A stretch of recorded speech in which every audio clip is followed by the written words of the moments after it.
Welcome, crew, guys, gals, ghouls, and other worldly beings. Let's climb aboard the mothership, secure our team's full hats, buckle down tight, and hold on loosely as we soar over the rocky tops of the La Platas on a rocky mountain high, get sucked into the vortex of the Four Corners, and settle down snugly at mile marker 420 in colorful Colorado. I'm your ghostess, TessaTNT, and I am broadcasting from the Mile High Clubhouse tonight. Good morning, good afternoon, and good evening to you, and thank you so much for joining me this evening on We Are Paradox Media's Late Night in the Rockies. It's an honor and a pleasure and a privilege to chat with you this evening on the airwaves. If you want to listen in your free time, whether you're working it, or working out, feel free to look us up under We Are Paradox Media at Spreaker.com and wherever else you listen to your broadcasts and podcasts. So tonight it is story time with me, TessaTNT, and I was debating on what to read, but I think we're going to do some Stephen King. That sounds good to me. Hopefully to you as well. Alright, and this is from his book, You Like It Darker Stories. This is the second story in the book that we have been reading here. And it's been pretty good so far.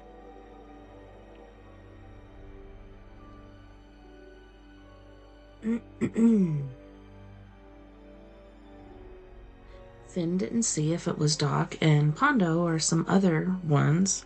Before he realized what was happening, he was hauled to his feet, still mostly asleep. A bag came down over his head. It smells vaguely of chicken dirt.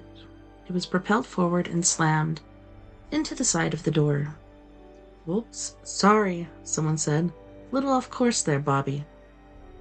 He was yanked back and propelled forward again. His nose was bleeding, maybe broken. He snuffled up blood, choked, began to cough. They were moving him at suicidal speed, his paddling feet barely touching the floor. They came to stairs, and he was driven down them like a hog in a chute. Near the bottom, they let go, and one of the men gave him a hearty push. Finn screamed into the bag, imagining a drop of 100, 200, 300 feet with broken-bodied death awaiting him upon touchdown. There was only 2 or 3 steps. His foot caught on the bottom of one, and he went sprawling.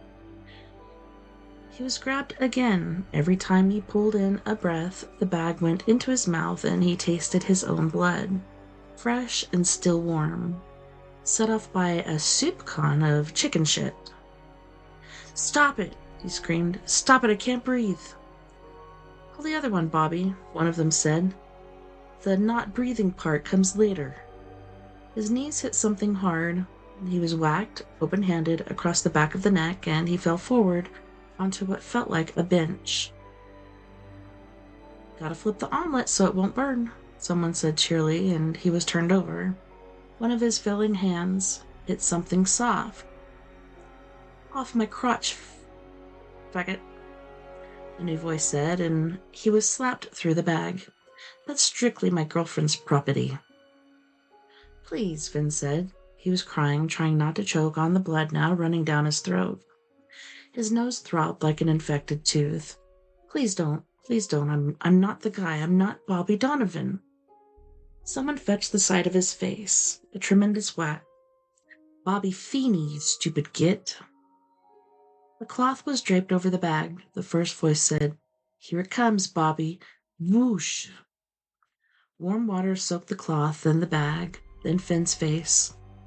He sucked water in and sputtered it out again. He held his breath. The water continued to pour down. At last he had to breathe instead of air. He sucked in water. He gargled it, choked on it, spit it out, swallowed more. There was no air. Air was gone. Air was a golden oldie, a blast from the past. He was drowning. Finn thrashed. The water continued to pour through the hood. There was no sense of drifting away, no peace, only the horror of constant water. He reached for unconsciousness and couldn't find it, only more water. At last it stopped. They rolled him on his side. He vomited into the bag. One of the men patted it gently all around. "A puke facial," he exclaimed. "But we don't even charge." They rolled him on his back and yanked the hood off. He was allowed to have a hand free to wipe his face. He coughed and coughed while he did it. At last his vision cleared enough for him to see Mr. Ludlam peering down at him. Because he was at the head of the bench, he looked upside down. "Are you Bobby Feeney or Finn Murray?" Mr. Ludlam asked.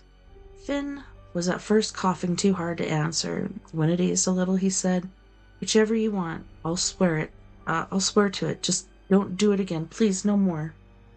"Let's say investigation has proved to our satisfaction that you are Murray rather than Feeney. Where is he?" "Who?" Mr. Ludlam nodded. One of the men, not Dot, not Pondo, they weren't here, fetched him a terrific open-handed wallop. A mixture of vomit and water flew. "Feeney, Feeney, Feeney. Where is he?" "I don't know." "Where's the bomb factory? Last chance, my boy, before you enjoy another baptism." Finn coughed, choked, turned his head to the side, heaved, spat. "You said papers. Papers in a briefcase."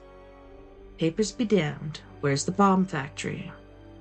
"I don't know anything about—" Mr. Ludlam nodded. The wet cloth went over Finn's face. The water began to flow. Soon he wanted to die. He wanted that more than anything, but he didn't.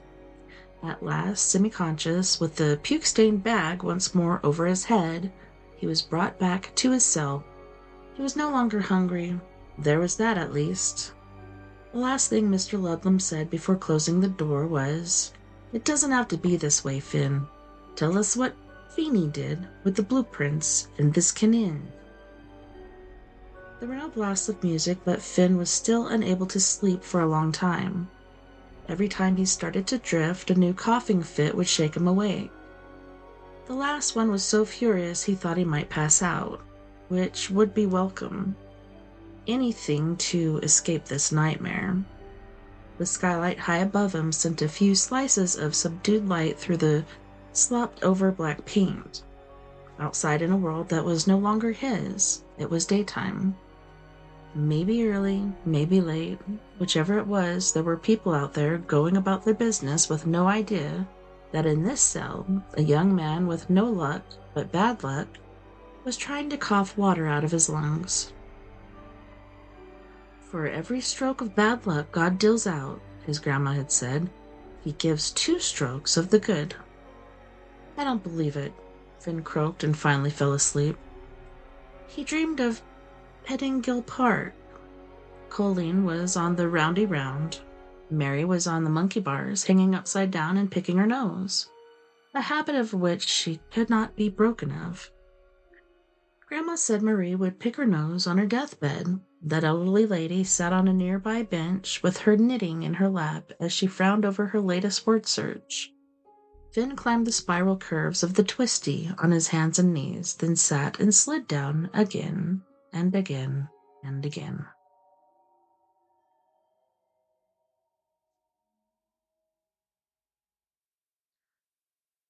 There were no musical interludes to interrupt this pleasant dream, which finally slipped away unnoticed. As dreams mostly do, he was awakened by Doc and another man much older than the others, some unknown time later. They yanked him off the cot and hustled him back through the kitchen and dining room to the study, where white-haired Mr. Ludlam awaited. White-haired Mr. Ludlam seemed a bit grizzled this morning. It was morning to Finn, at least. His eyes were rimmed with red, and there was what looked like a mustard stain on his shirt. His hands were folded on the desk again, and Finn observed his scarred knuckles looking swollen, stained too. Was that blood?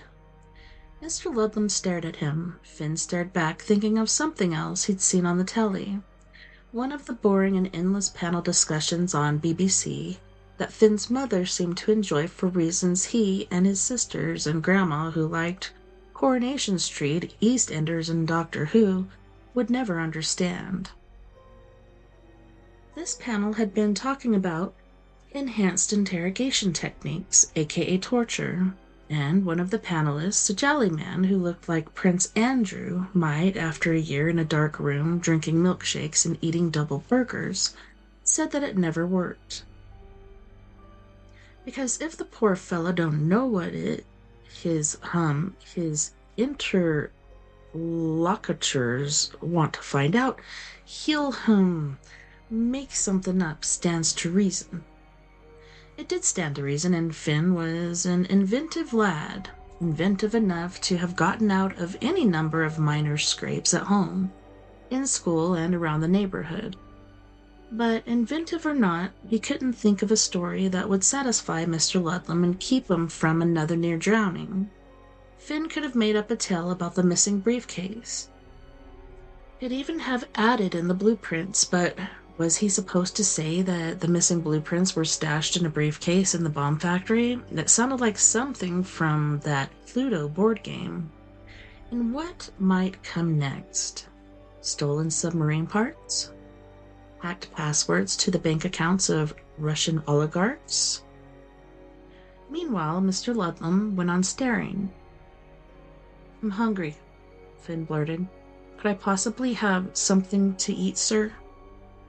Mr. Ludlam went on staring. Just when Finn decided he wasn't going to speak, that he was on some kind of trance, Mr. Ludlam said, "How does the full Irish sound to you, Mr.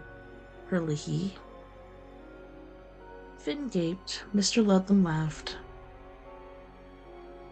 "Just yanking your lower extremity, Finn. Finn now, Finn forever. What do you say to the whole shooting match? Eggs, bacon, mushroomies, and a nice plump banga? With a tomato for good looks." Finn's stomach gurgled. That made Mr. Ludlam laugh again. "Asked and answered, I'd say, by the hair of my chinny chin chin. Not to mention my finny fin, eh? Eh?" "Are you all right, Mr. Ludlam?" This was a strange question for Finn to ask, given the circumstances, but the man seemed to have lost some of his sang-froid. As Grandma said when someone on a quiz program couldn't come up with a proper answer and the time ticked away to nothing. "I am swell," Mr. Ludlam said. "A swell fella is what I am. You shall have breakfast, Finn, if you can tell me the names of three songs by the late Elvis Presley." Finn didn't bother asking why. The man was clearly crazy, but instead thought back to his grandma's extensive record collection. One of her favorites, played until the grooves had a strange whitish look, as if dusted with chalk, was called 50 Million Elvis Fans Can't Be Wrong. Colleen and Marie thought those millions of fans could be wrong. They made faces and clapped their hands over their ears when she put it on. But to Grandma mind, she did not.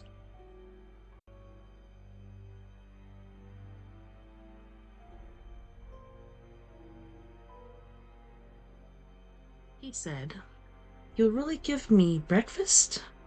Mr. Ludlam put his hand over his heart, and yes, those were almost surely bloodstains grimed into his knuckles. "My word on it." Finn said, "All right. I got stung, that's one. One night of sin, that's two. And a bigga hunk of love, that's three." "Very good." The oldish man was standing in the corner.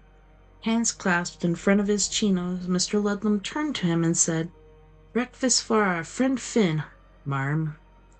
He has rung the bell." Marm left. Doc stayed. Finn thought Doc looked tired and maybe sad.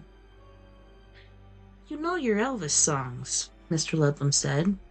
He leaned forward, gazing at Finn from eyes that were bloodshot as well as red-rimmed. "But do you know Elvis? Do you know the king of rock and roll?" Finn shook his head. All he knew about Elvis was that he was some old-time bugger who died on the toilet, and that Grandma loved him. She had probably screamed for him in the days of her youth. "He was a twin," Mr. Ludlam breathed, and the smell of alcohol, maybe scotch, maybe whiskey, drifted to Finn from across the desk. "A twin, but also a single birth. How do you explain that paradox?" I don't know. Then I'll tell you. The future king of rock and roll absorbed his twin brother in utero, ate him in an act of fetal cannibalism. Finn was momentarily shocked out of his own troubles. He was fairly sure, that Elvis's twin brother was as mythical as the briefcase full of stolen papers on the supposed bomb factory. But the idea of fetal cannibalism was strangely fascinating. Can that actually happen? Can, and did, Mr. Ludlam said. My dear old mother was very prim and proper, but she had a coarse joke about Mr. Presley. She said he was Elvis the pelvis, and his twin brother would have been Enos the penis. Do you get it, Finn? Finn nodded, thinking, I am being held prisoner and tortured by a man who believes I know where there's a bomb factory and that Elvis Presley gobbled up his twin brother while still in his mother's belly. I always found Elvis a trifle gay, Mr. Ludlam said in a ruminative voice. There are songs. Teddy Bear is one, Wooden Heart is another, where he sings in a kind of whispery falsetto. One can almost envision him prancing in the studio as he warbled, arms outstretched, fingers gently waving, perhaps in patent leather shoes. I never believed that story about Elvis and Nick Adams. Total rot. But the rhinestone outfits he wore toward the end, and the scarves, there were rumors of a girdle. Yes, there was something there. Something we might call latent, and he stopped, sighed, and briefly covered his face. When he lowered his hands, he said, 2 of my men have left me, Finn. Scarpered, did a bunk, buggered off. I tried to persuade them to stay, but they feel our enemies are closing in. The Putain de Bugnoli, so to speak. He dropped one bloodshot eye in a wink. So our time is run short. We'll send you back to your quarters now to eat your breakfast. But think very carefully. I'm sure you don't want to suffer any more discomfort. All I need to know is where you put the translation, and the key to the code itself, of course. We'll want that. Doc, will you escort our young friend? Doc went to the door and gestured for Finn, who got up and joined him. Are you going to be good? Doc asked. Finn was thinking of bacon and eggs with mushroomies and a plump banker as well. Nodded that he would be good, absolutely. He walked beside Doc to the kitchen, where the oldish man, Marm, was using tongs to put what looked like a perfectly fried sausage on a plate that already held 2 eggs, fried hard, just the way Finn liked them. 4 strips of bacon, mushrooms with sizzling and butter, and a slice of tomato. Finn veered toward the plate like a compass needle swinging to magnetic north. Doc pulled him back. Wait, he said. No grabbing, my son. And to Marm, I'll take it from here. He'll want you. Marm nodded, gave Finn a wink, and headed for Mr. Ludlam's study. Doc picked up the plate with its freight of cholesterol-loaded goodies, but as soon as Marm was gone, he put it down and again pulled Finn to the right, away from the pantry and the room beyond. Hey, Finn said, my breakfast.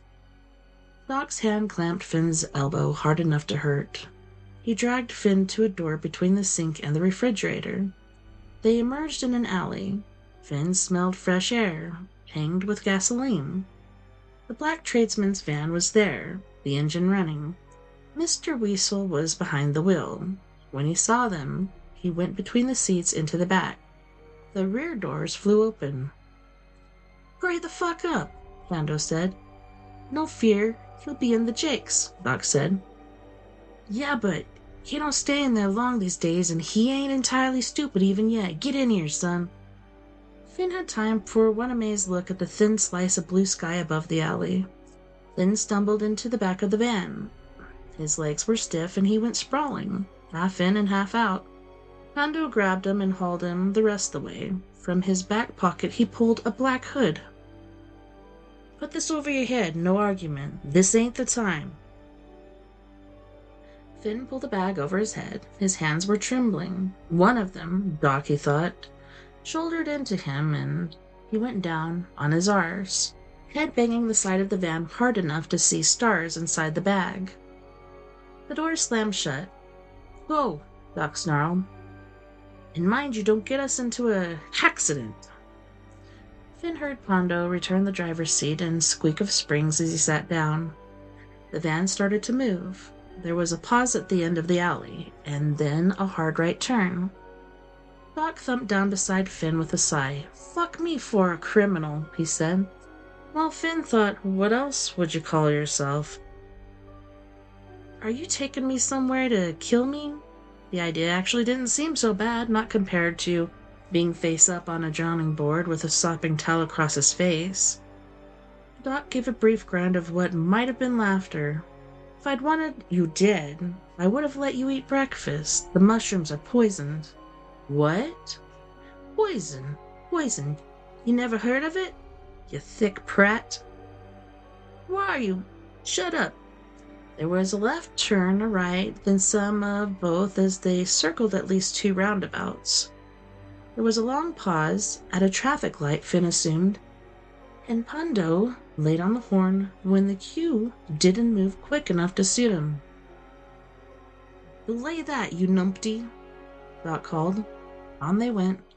More lefts and rights, then the van picked up speed, so they were on a faster road, but Finn didn't hear enough noise to make him believe it was a motorway. Time passed. There was the click of a lighter, then the smell of a cigarette smoke. He doesn't let us smoke when we're on the job, Doc said. Finn kept quiet. He was thinking about the poisoned mushrooms, if they had been poisoned. Sometime later, maybe 15 minutes, maybe 20, Doc helped himself to another cigarette and said, He thinks he's only lost 2, but the rest slipped away last night. Me and Pondo were the last, except for Marm. Marm won't leave him. From up front, Pondo said, Marm as crazy as he is? We risked our lives to bring you out, Finn, Doc said. I don't expect thanks, but we did. Finn thanked him anyway. His voice was trembling and his legs were shaking. Shake, shake, sugar, but you'll never shake me, he thought. That was Elvis stuck on you. Finn wondered if his grandma knew Elvis had gobbled up his twin brother, Enos. Thank you so much. I don't know if you're worth a shite to anyone, but you don't deserve to die just because he is the way he is now. Did you see that pamphlet he's so proud of? Wrote it himself, didn't he? But he wasn't always that way, no? We did good work once upon a time, didn't we, Pondo? Saved the fucking world in 17, Pondo said, and not more than a dozen people ever knew. But we knew, kid. We did. Feeney's up to something, Doc said. That much I never doubted. You weren't part of it. But he wouldn't let it go, even though he don't remember squat. Is it? Shut up, Doc said. Just be a good little laddie and keep your goddamn mouth shut, unless you want to get into worse trouble. From the front, Pondo said, No, he wasn't always this way. I remember. Never mind. For half a crown, I'd put a bullet in your goddamned head myself.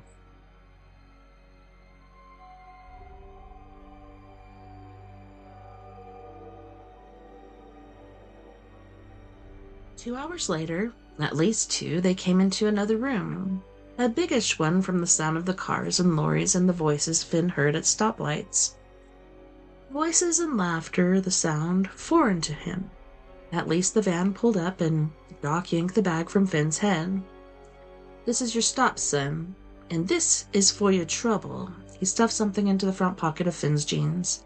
Then suddenly, Doc didn't seem to know he was going to do it until it was done.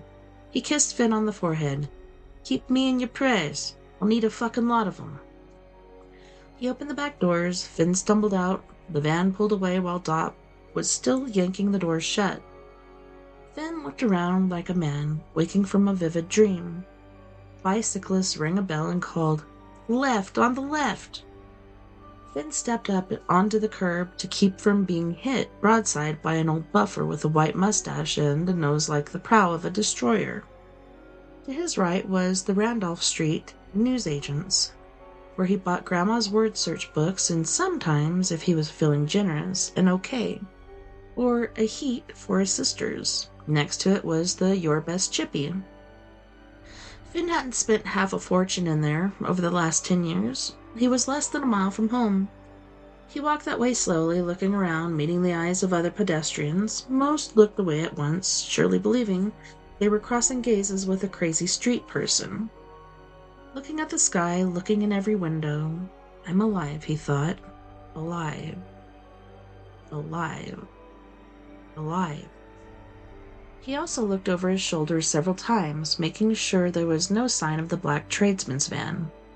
He stopped at the corner of Peak Street and peered around to make sure Bobby Feeney wasn't running toward him on a collision course, bearing away the secret papers, or the blueprints, or heading for the bomb factory.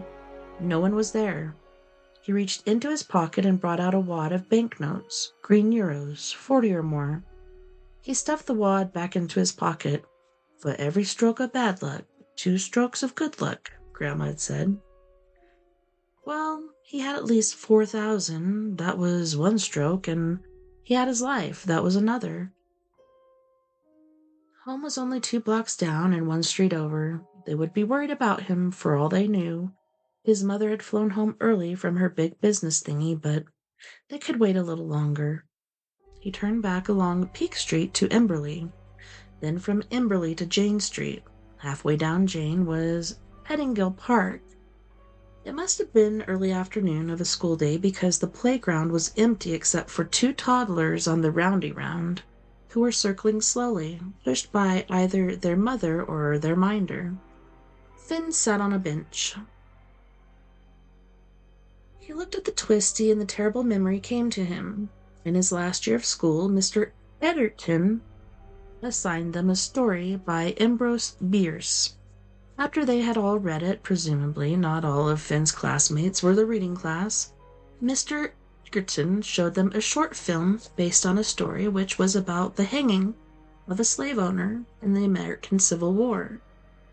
The slave owner was pushed off a bridge, but the rope breaks and he swims to safety. The twist is this. The fortuitous escape was all in his mind, a kind of mini-dream before he's actually pushed from the bridge and executed. What could be happening to me, Finn thought.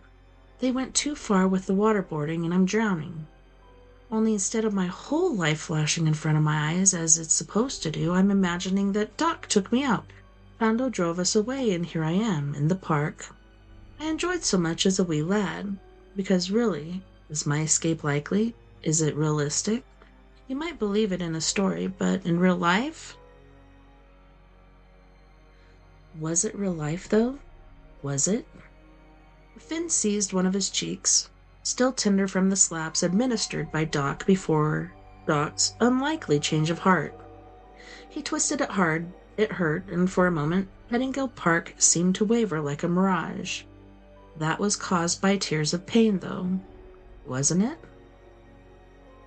Nor was it just Doc's change of heart that was bizarre. Mr. Ludlam, who used to be Mr. Dayton, a badly printed pamphlet and badly spelled, don't forget that. The business about Elvis's twin brother, wasn't that all the stuff of dreams? What if Bobby Feeney hadn't just knocked him on his arse, but on his noggin? What if Finn had hit his noggin on the exact same place where it had once been cracked on the memorable, not that he actually did remember, day when he had been brushed by lightning? Wouldn't that just be Finn Murray's luck? What if he was lying in a hospital bed somewhere, deep in a coma, his damaged brain creating some crackpot alternate reality? Finn got up and walked slowly to the twisty. He hadn't climbed its curves in years, not since he was knee-high to a grasshopper, as Grandma would say. He climbed it now, pulling himself along by the raised sides. It was a tight fit, but he managed. The mom or childminder had stopped pushing the kids on the roundy round. She shaded her eyes with her hands and said, What in heaven's name are you about? You'll break it, you great galoot. Finn didn't reply, and he didn't break it. He reached the top, turned himself around, and sat with his legs on the first curve. He thought, either I'll still be here when I get to the bottom, or I won't be, simple as that. He looked at the woman and said, Elvis has left the building. Then he pushed off.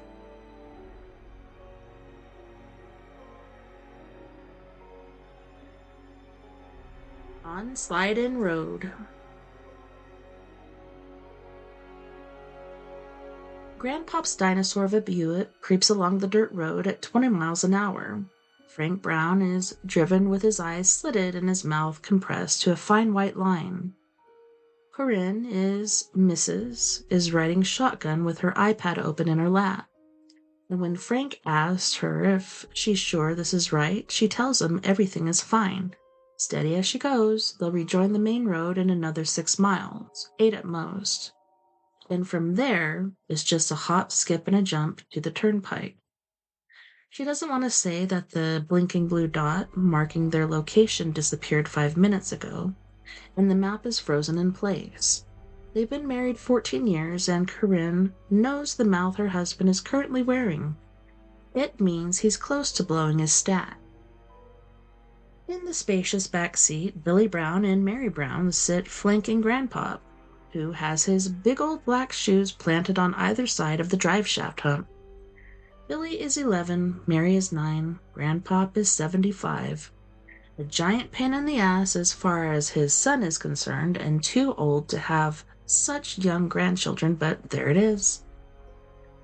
When they set out for Falmouth to see Grandpop's dying sister up in Derry, Grandpop talked nonstop, mostly about the zipper bag in the back seat. It contains Nan's baseball souvenirs. Mad about baseball she was, he tells them. There are baseball cards that he says are worth a fortune. Frank Brown fucking doubts this. Her college softball glove signed by Dom DiMaggio. And the prize of all prizes, a Louisville Slugger signed by Ted Williams. She won it in a Jimmy Fund charity raffle the year before the splendid Splinter called it quits. Teddy ball game flew in Korea, you know, Grandpop tells the kids. Bombed hell out of the gooks. Not a word the children need to know, Corinne said from the front seat, but without much thought of success. Her father-in-law grew up in a politically incorrect age, and he's carried it with him. She also thought of asking him what a dying, semi-comatose octogenarian was supposed to do with a bat and glove, but kept still on that point too. Donald Brown has never had much to say about his sister, good or bad, but he must feel something for her or he wouldn't have insisted they make this trip. He insisted on his old Buick too because it's roomy and because he said he knew a shortcut that might be a little rough. He's right on both counts. He also tucked a pile of his old comic books into the bag. Reading material for the youngsters on the trip, he said. Billy doesn't give shit one for old comic books. He's playing a game on his phone, but Mary got on her knees and zipped Grandpop's bag and grabbed a stack. Most are cruddy, but some are pretty good. In the one she's reading now, Betty and Veronica are fighting over Archie, pulling each other's hair and such. You know what? Back in the old days, you could go down to Fenway on $3 gas, Grandpop says, and you could go to the game, snag a hot dog and a beer, and still get change back from a 5-spot, Frank mutters from behind the wheel. That's right, Grandpop shouts. Damn straight you could. First game I ever saw with my sis, Alice Kinder was pitching and Hoot Evers was in center field. My, that boy could hit. He knocked one over the right field fence and Nan spilled her popcorn. She was cheering so hard. Billy Brown gives shit one about baseball. Grandpop, why do you like to sit in the middle like that? You have to spread your legs. I'm giving my balls an airing, Grandpop says. What balls? Mary asks and frowns when Billy sniggers. Corinne looks back over her shoulder. That's enough of that, Grandpop, she says. We're taking you to see your sister, and we're going in your old car as you requested, so. When it gobbles gas like you wouldn't believe, Frank says. Corinne ignores this. She has her eyes on the prize. It's a favor, so do me one and keep the nasty talk to yourself. Grandpop says he will, sorry, then bears his dentures at her in a leer that says he'll do just about whatever the fuck he wants. What balls? Mary persists. Baseballs, Billy says. Grandpop's got baseballs on the brain. Just read your funny book and shut up. Don't distract me. I've made it to level 5. If Nan had been born with balls, she could have played pro, Grandpop says. That bitch was good. Donald, Corinne Brown nearly shouts. Enough! Well, she was, the old man says sulkily. Played varsity softball on the University of Maine team that went to the Women's World Series, all the way to Oklahoma City and almost got sucked up by a tornado. Frank doesn't contribute to the conversation, only peers ahead at the road he never should have gone down and thanks God he didn't overrule his father and take the Volvo. Is the road getting narrower? He believes it is. Is it getting rougher? He knows it is. Even the name strikes Frank as ominous. Who calls a road, even a piece of shit like this one, Slide-In Road?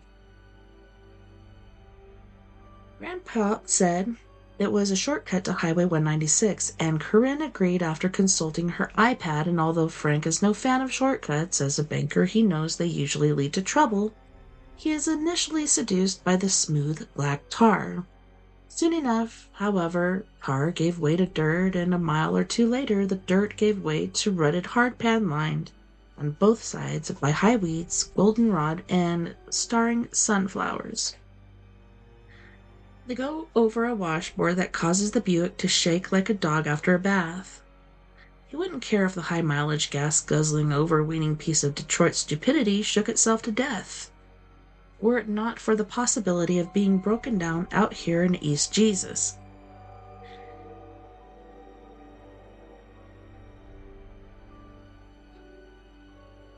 And now, dear God, a plugged culvert was washed out half the road, and Mr. Brown has to creep around it on the left.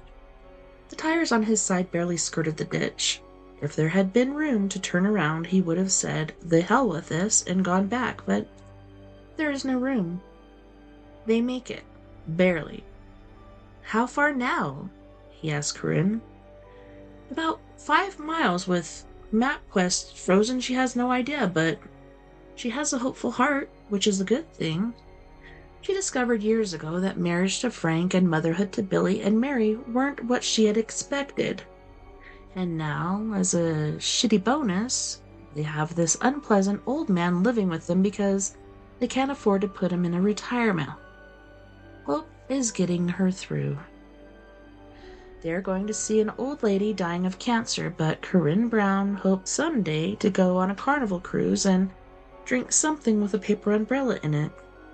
She hopes to have a richer, fuller life when the kids finally grow up and go out on their own. She would also like to fuck a lifeguard with muscles, a tan, and a dazzling grin full of white teeth, but understands the difference between hope and fantasy. Grandpop, Mary says, why do they call it the Slide-In Road? Who slid in? It's in with 2 N's, Grandpop says. There used to be a fine one out here, even had a golf course, but it burned flat. Road's gotten bad since the time I drove it last. Used to be as smooth as a baby's bottom. When was that, Dad? Frank asks.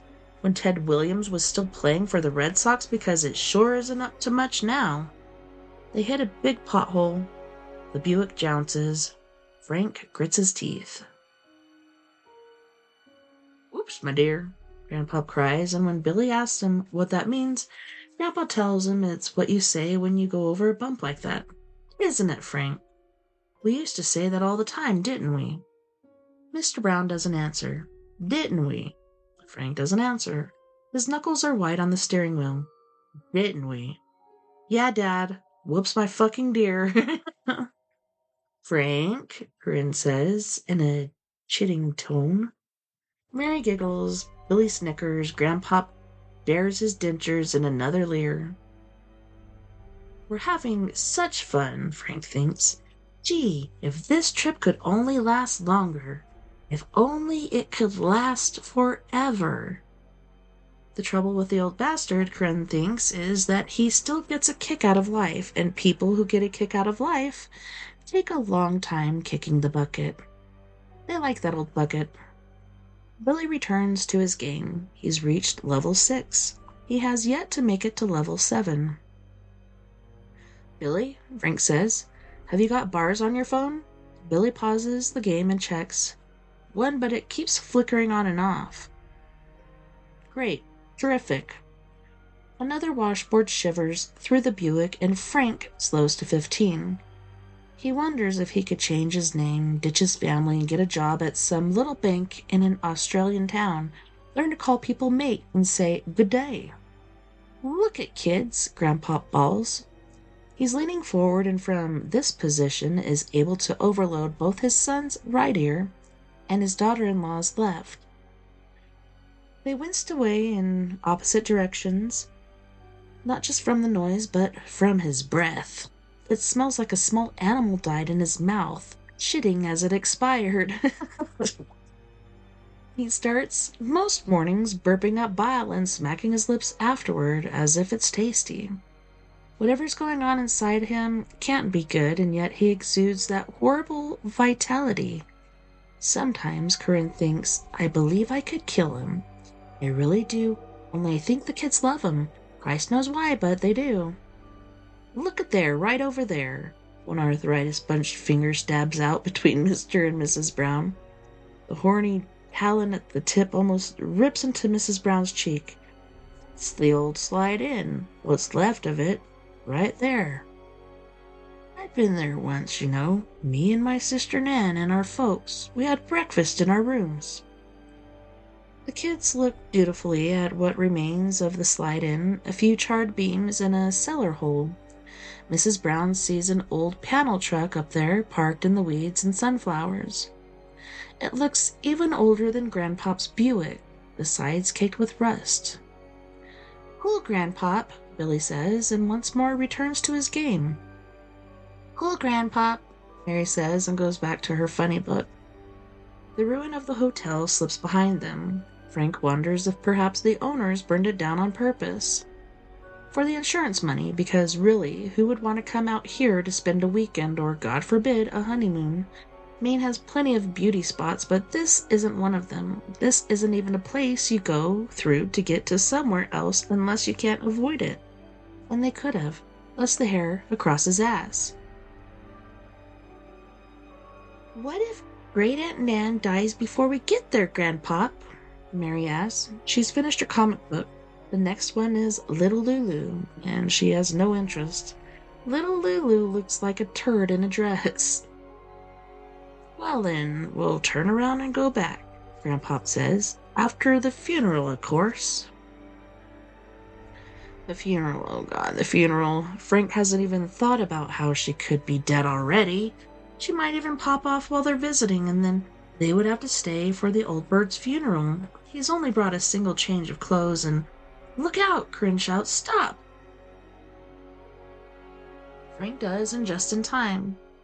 There's another plugged culvert and another washout at the top of the hill, only this washout goes all the way across. The crevasse looks at least 3 feet wide. God knows how deep it is. What's wrong, Dad? Billy asks, pausing his game again. What's wrong, Dad? Mary asks, stopping her search for another Archie funny book. What's wrong, Frankie? Grandpa asks. For a moment, Frank Brown only sits with his hands at 10 and 2 on the Buick's steering wheel, staring over the Buick's long hood. They knew how to make 'em back in the old days. His father sometimes likes to opine. Those, of course, being the same old days when a self-respecting woman wouldn't go shopping without first cinching on a girdle and hooking up her stockings to a garter-belt. The days when gay people went in fear of their lives and there was a penny candy called nigger babies available every 5 and dime. Nothing like the old sassy days, yes sir. Well, fuck your fucking shortcut, he says. You see where it's gotten us? Frank, Prin starts, but he gets out before she can finish and stands staring at the place where the road has cracked open. Billy leans over Grandpop's lap to whisper in his sister's ear. Fuck your fucking shortcut. She puts her hands over her mouth and snickers. That's good, Grandpop chuckles, which is even better. There are reasons why they love him. Corinne gets out and joins her husband in front of the Buick's sneery grill. She looks into the deep crack in the road and sees nothing good. What do you think we should do? The kids join them, Mary on her mother's side and Billy on his father's. Then Grandpop comes shuffling along in his big black shoes, looking cheerful. I don't know, Frank says, but we're sure not going this way. Gotta back up, Pop says. Back all the way down to the good old slide-in. You can turn around in the driveway, no chain. Jesus, Frank says and runs his hands through his thinning hair. All right. When we get to the main road, we can decide whether to keep going to Derry or just head home.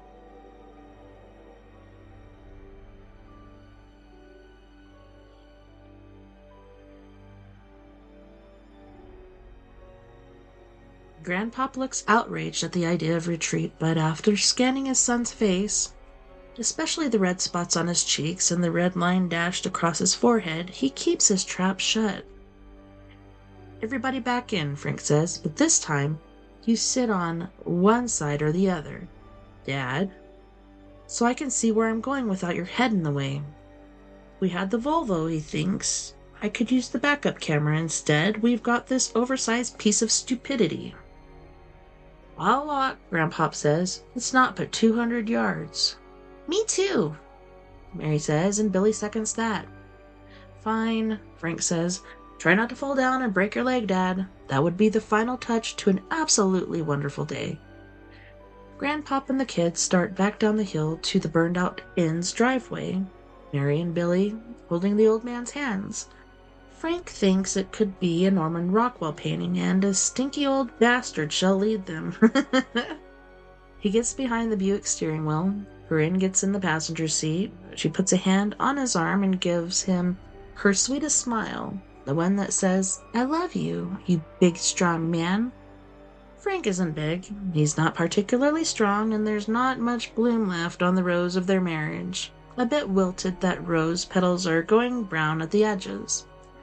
But she needs to soothe them out of the red zone, and long experience has taught her how to do it. He sighs and puts the Buick in reverse. Try not to run them down, she says, looking back over her shoulder.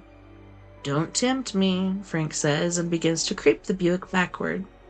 Ditches are deep on either side of this narrow track, and if he drops the rear end into one of them, it will be Katie Bar door. Grandpop and the kids reach the driveway before Frank is even halfway down the hill. The old man can see tracks pressed into the weeds.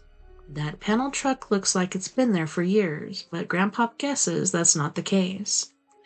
Maybe someone decided to camp for a few days. That's the only thing he can think of. There sure can't be anything up there left to scavenge. Any fool would see that. Donald Brown loves his son, and there are many things Frankie can do well, although Grandpop can't think of any right off the top of his head, but when it comes to backing up that Buick Estate wagon, he isn't worth a dry popcorn fart. The rear end is wagging from side to side like the tail of an old tired dog. He almost dumps it in the left ditch, overcorrects, almost dumps it in the right one, and overcorrects again. Boy, he's not doing that very good, Billy says. Push up, Grandpop says. He's doing fine. Can me and Mary go up and look at the old slip-in? Slide in, Grandpop says. Sure, go on up for a minute. Run and be ready to come back down. Your dad's not in a very good temper. The kids run up the overgrown drive. Don't fall in the cellar hole, Grandpop bawls after them, and is about to add that they should stay in sight. But before he can do it, there's a crunch, an abbreviated honk of the horn, and then his son cursing a blue streak. There, that's one of the things he's good at. Grandpop turns from the scampering kids to see that, after managing to back all the way down the hill without going off the road, Frank ditched the wagon while trying to make a 3-point turn. "Shut up, Frankie," Grandpop shouts. "Quit that cussing and turn off the motor before you stall it out." He's probably torn off half the tailpipe anyway, but there's no point telling him that. Frank shuts off the motor and gets out. Corinne gets out too, but it's a struggle. She tears an arc of weeds ahead of the door and finally manages. The car's rear end is bumper deep in the right side, and the front is angled upward on the left. Frank walks to his father. "The ground gave way while I was turning." "You caught it too tight," the old man says. "That's why only your right side back wheel went in." "The ground gave way, I'm telling you. Caught it too tight." It gave way, god damn it!" Standing side by side as they are, Corinne sees how much they look alike, and although she's seen the resemblance many times before, on this beshitted summer morning it comes as a revelation. She realizes that her husband is on time's conveyor belt, and before it dumps him off onto the boneyard, he will actually become his father, only without Grandpop's sour but occasionally engaging sense of humor. Sometimes she gets so tired of Frank, yes, but also of herself. Because is she any better? She'd like to think so, but really doesn't believe it. She looks around where Billy and Mary were, then at Grandpop. "Donald, where are the kids?" Well, that's a good place to stop off for now. And we'll go to our first music break. On this break, we have Mr. Jeff Hilliard from the Los Angeles area of California with Multitude, Finger Bang Your Day, which means give it the middle finger, and Sensual Schmeck Fan, Silicone Wave, and I believe Good Life. Or is that? I think that one's on the next one. Let's see. Yep, that's on next break. All right, see you in a few. I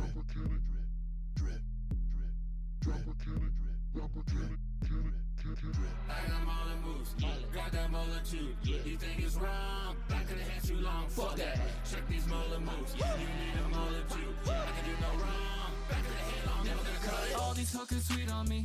Look at them chasing me, showing me that ass. And I bang up the snatch. I do this shit for free. Go down your mom, tell 3. She's taking selfies with the mullet like it's history. I can't outmaneuver you with that pussy, dude. You sit like Buddha waiting on it to come to you. My lines are straight to the point. She shows me gratitude. So what's your latitude? Let's adjust your attitude. What a alligator, double dually Lamborghini. All up in a silly little yellow bugger dot bikini. I got molar moves. I got that multitude. You think it's wrong? Back of the head too long. Fuck that. What a alligator, double dually Lamborghini. All up in a silly little yellow bugger dot bikini. Check these molar moves. You need a multitude. I can do no wrong. Back of the head long. Never gonna cut it. Alligator, double dually Lamborghini. All up in a silly little yellow polka dot bikini. You're like the butt of a butter knife cutting up panini. So climb back in your kangaroo pouch like a rolling genie. These moves are hot, these locks I got. This power cannot be disputed and it can't be bought. So you can find me in the studio with all these thoughts. You wanna buy my style, but you can't do what you're not, neighbor. I got more than moves, I got that multitude. You think it's wrong? Back of the head too long. Fuck that. Check these molar moves. You need a multitude. I can do no wrong. Back of the head long. We're gonna cut it. Got that motherfucking ballin'.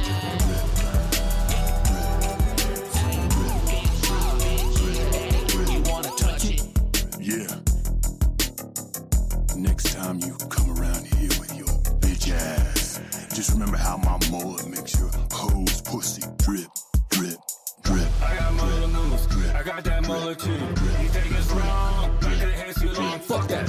Check these molar moves. You need a multitude. I can do no wrong. Never gonna cut it. I got molar moves, I got that multitude. You think it's wrong? Back of the head too long. Fuck that. Check these molar moves. You need a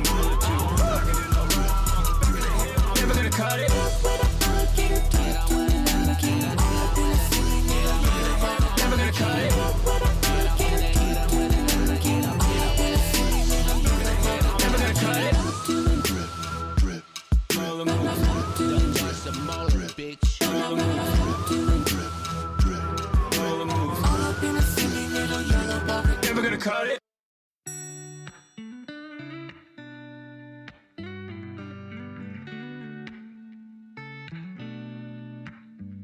When your life is a never-ending train wreck, and you feel like you're drowning in a sea of regret, with a bit of oppression pressing down on your neck, it hurts so bad. When your overwhelming hatred kills your heart's desire, and reality starts looking like a dumpster fire, you start bitching to me, but you're preaching to the choir. You don't need to be so mad. 'Cause sometimes we hurt, sometimes we cry, sometimes we're sure there's no reason to try. When the whole world goes completely insane, open your heart, stand up and sing. I'm gonna finger bang my day. Yeah, yeah, I'll finger bang my day. That's right. You gotta make the choice to give it all you've got, and make your day long with pleasure, really make it hot. Because your day deserves a lover that pulls out the stops. Come on, it's not so hard. 'Cause sometimes we hurt, sometimes we cry, sometimes we're sure there's no reason to try. When the whole world blows up in our face, what else could we do but stand up and sing? I'm gonna finger bang my day. Yeah, yeah, finger bang my day.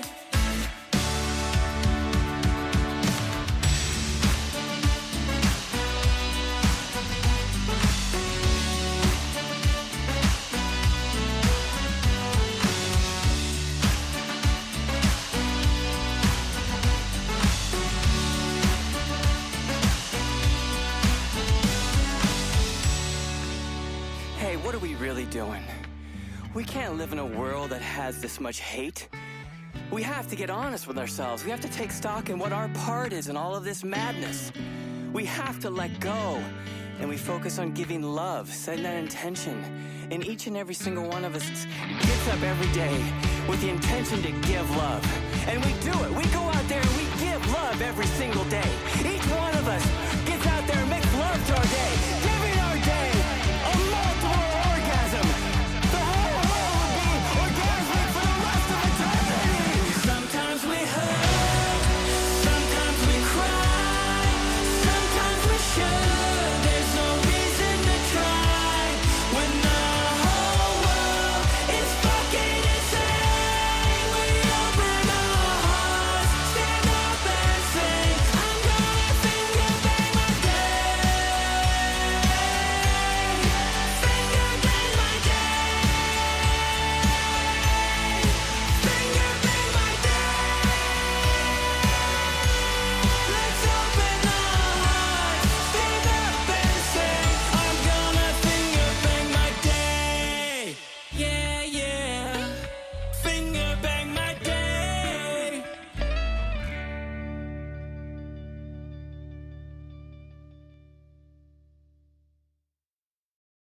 Do you wanna go for a ride in my consensual sex van? Do you wanna go for a ride in my consensual sex van? Let me take you far away from all this huff and puff. There will be nothing in between our love, like a pair of doves flying high above, where nothing can touch us, touching softly. Don't let me go, I won't let you go. This is eternity with me, baby. Do you wanna go for a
let's go, let's go, let's go, let's go. Just get in the van.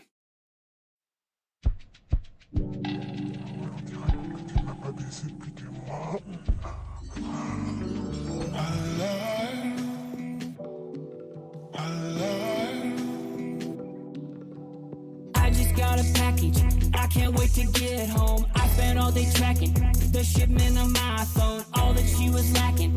I ordered custom, I can't wait to get some. Take it to the bedroom, bitch is always nagging. Now I got the air, I send this bitch is packing. Going my way, I have a new attraction. Don't care what you say, it's better in every way. Now baby, it's time to play. We're gonna make us a tape and show everyone the way. Cause I'm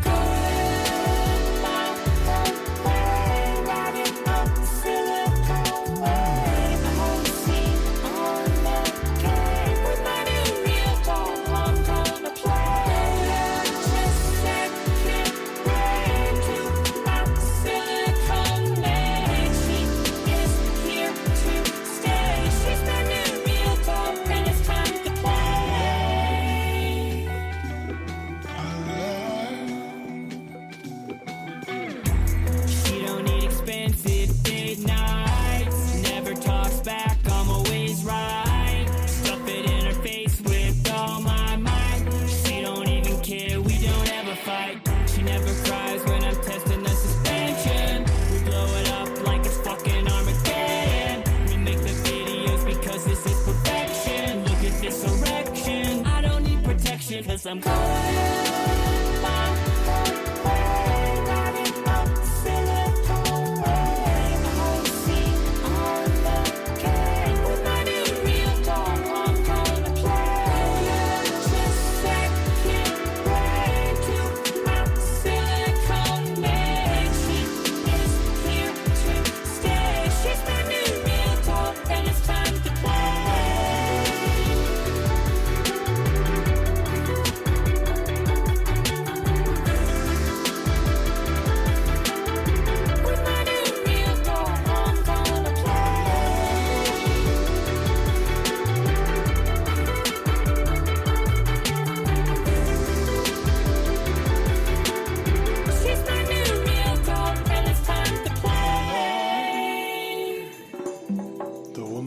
dreams. Voulez-vous coucher avec moi? Fais-moi l'amour. Je suis amoureux. Je pense toujours à Enchanté, tu es charmant. ma chérie. Mon Tu es futur charmant. dynastie. Tu Ils étaient le nipple. es charmant. Fais-moi like living on a super yacht, making love to a robot. It's like owning a football team, but having sex with a robot. It's like winning an Oscar and Emmy or Grammy when you're fucking a robot. It's like saving a family with a newborn from a fire, but you're fucking a robot.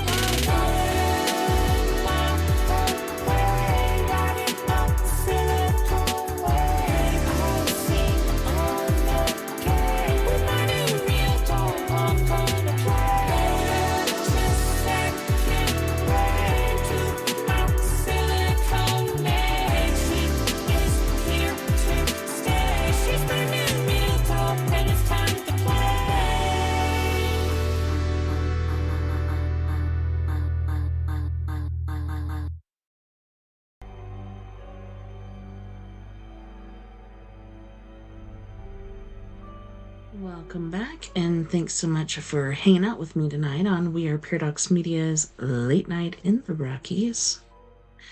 Tonight it's story time with me, TessaTNT, and we have been reading Mr. Stephen King. Actually, last night started watching the series. I didn't even know about it, Castle Rock. It's been pretty damn good so far. I don't know if you've seen it, but you should check it out. It's on Peacock at the moment. And I think it originated on AMC. Pretty good. The kids are inspecting the panel truck at the top of the hill, close to where the slide-in once stood. The tire on the driver's side is flat. While Mary goes around the front to look at the license plate, she always on the lookout for new ones, a game Grandpop taught her, Billy walks to the edge of the long hole in the ground where the old inn once stood. He looks down and sees it's full of dark water. Hard beams stick up and a woman's leg. The foot is clad in a bright blue sneaker. He stares, at first frozen, then backs away. "Billy?" Mary calls. "It's a Delaware. My first Delaware." "That's right, sweetie," someone says. "Delaware it is." Billy looks up. The two men are walking around the far end of the foundation hole. They are young. One is tall with red hair that's all oily and clumpy.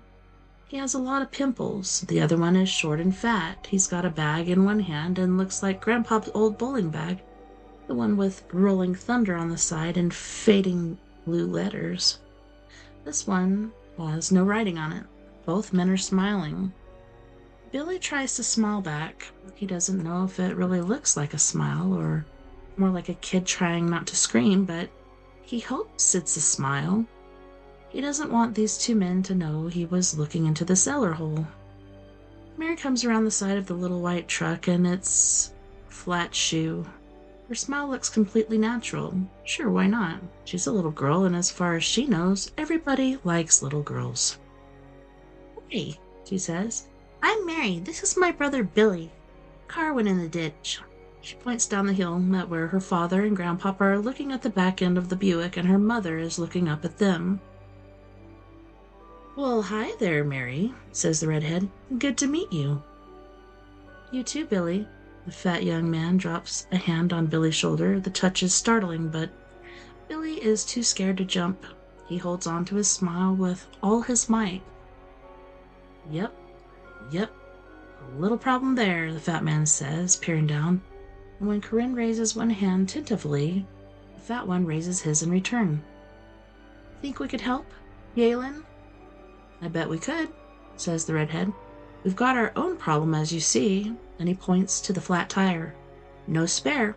He bends down to Billy. His eyes are bright blue. There doesn't seem to be anything in them. "Did you check out that hole, Billy? Mighty big one." "No," Billy says. He's trying to sound natural, unconcerned by the question, but doesn't know if he's getting that in his voice or not. He thinks he might faint. He wishes, God, he wishes that he'd never looked down there. Blue sneaker. "I was afraid I might fall in." "Smart kid," Galen says. "Isn't he, Pete?" "Smart," the fat one agrees and tosses Corinne another wave. Grandpop is now looking up the hill, too. Frank is still staring at the Buick ditched rear end, shoulders slumped. "That skinny one your dad?" redheaded Galen asks Mary. "Yep, and that's our Grandpop. He's old." "No shit, Sherlock," Pete says. His hand is still on Billy's shoulder. Billy looks down at it and sees what might be blood under the nail of Pete's second finger. "Well, you know what?" Galen says. He's leaning down, speaking to Mary, who's smiling up at him. "I bet we could push that old sumbitch right out of there. Then maybe your dad could give us a ride to some place where there's a garage. Get a new tire for our little truck." "Are you from Delaware?" Mary asks. "Well, we've been through there," Pete says. Then he and Galen exchange a look and they laugh. "Let's take a look at that car of yours," Galen says. "Want me to carry you down, sweetie?" "No, that's okay," Mary says, her smile growing slightly tentative. "I can walk." "Your bro don't talk much, does he?" Pete says. His hand, the one not holding the bowling bag, if that's what it is still on Billy's shoulder. "Usually you can't keep him quiet," Mary says. "His tongue is hung in the middle and runs at both ends. That's what Grandpop says." "Maybe he saw something that scared him quiet," Galen says. "Woodchuck or fox or something else." "I didn't see anything," Billy says. He thinks he might start crying and tells himself he can't. "Well, come on," Galen says. He takes Mary's hand. This she allows, and they start down the overgrown driveway. Pete walks beside Billy with his hand still on Billy's shoulder. It's not gripping, but Billy has an idea it would grip if he tried to run. He's pretty sure the men saw him looking into that water-filled cellar hole. He has an idea. They are in bad trouble here. Hey guys. Hello, ma'am. Galen sounds as cheerful as a day in July. Looks like you got a little trouble here. Want a hand? Oh, that would be wonderful, Corinne says. Terrific, Frank says. Damn road went out from under the car while I was turning around. Cut it too tight, Grandpa says. Frank gives him an ugly look, then turns back to the newcomers and gets up a grin. I bet with you two men we could push it right out of there. No doubt, says Pete. Frank holds out his hand. Frank Brown. This is my wife Corinne and my father Donald. Pete Smith, says the fat young man. Galen Prentice, says the redhead. There are handshakes all around.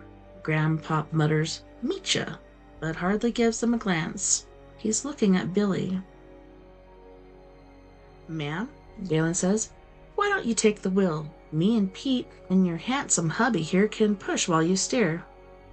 Oh, I don't know, Corinne says. I could do it, Grandpop says. It's my car. From back in the old days, they really knew how to make 'em back then. He sounds sulky, and Billy's heart, which had risen a little, now sinks. He thought Grandpop might have an idea about these men, but now guesses he doesn't. Gramps, I need you to do the heavy looking on. I'm sure Frank's missus can do the driving, can't you? I suppose, Corinne trails off. Galen gives her a thumbs up. Sure you can. Kids, you stand aside with your Gramps. He's Grandpop, Mary says. Not Gramps. Galen grins. Why sure, he says. Grandpop it is. Grandpop goes the weasel. Corinne gets behind the wheel of the Buick and adjusts the seat forward. Billy can't stop thinking of that leg sticking up out of the murky water in the cellar hole, the blue sneaker. Galen and Pete take spots on the left and right of the Buick's canted rear deck. Frank is in the middle. Start her up, missus, Galen calls, and when she does, the three men lean forward, brace their feet, and place their hands on the station wagon's flat back. Okay, give it some gas. Not a lot, just easy. The motor revs. Grandpop bends toward Billy. His breath is as sour as ever, but it's Grandpop's breath and Billy doesn't mind. What's wrong, kiddo?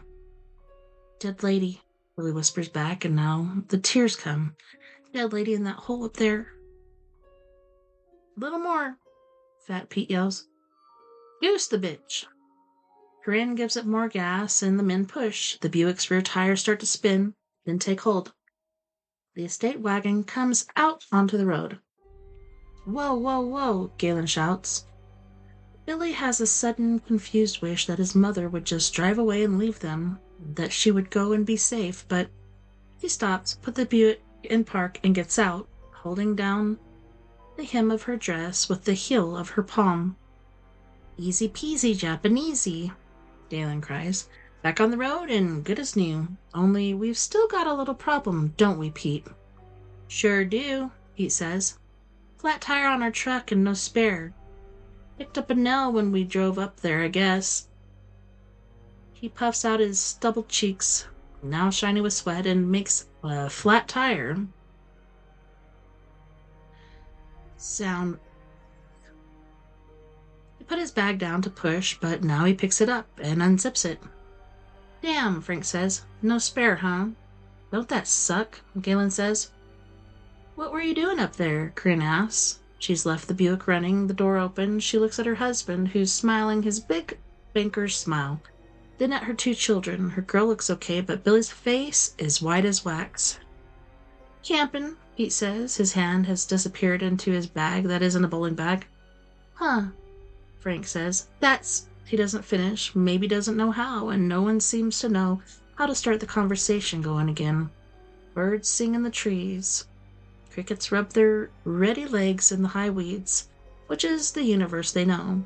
The 7 people stand in a loose circle behind the idling Buick. Frank and Corinne exchange a look that asks what's going on here.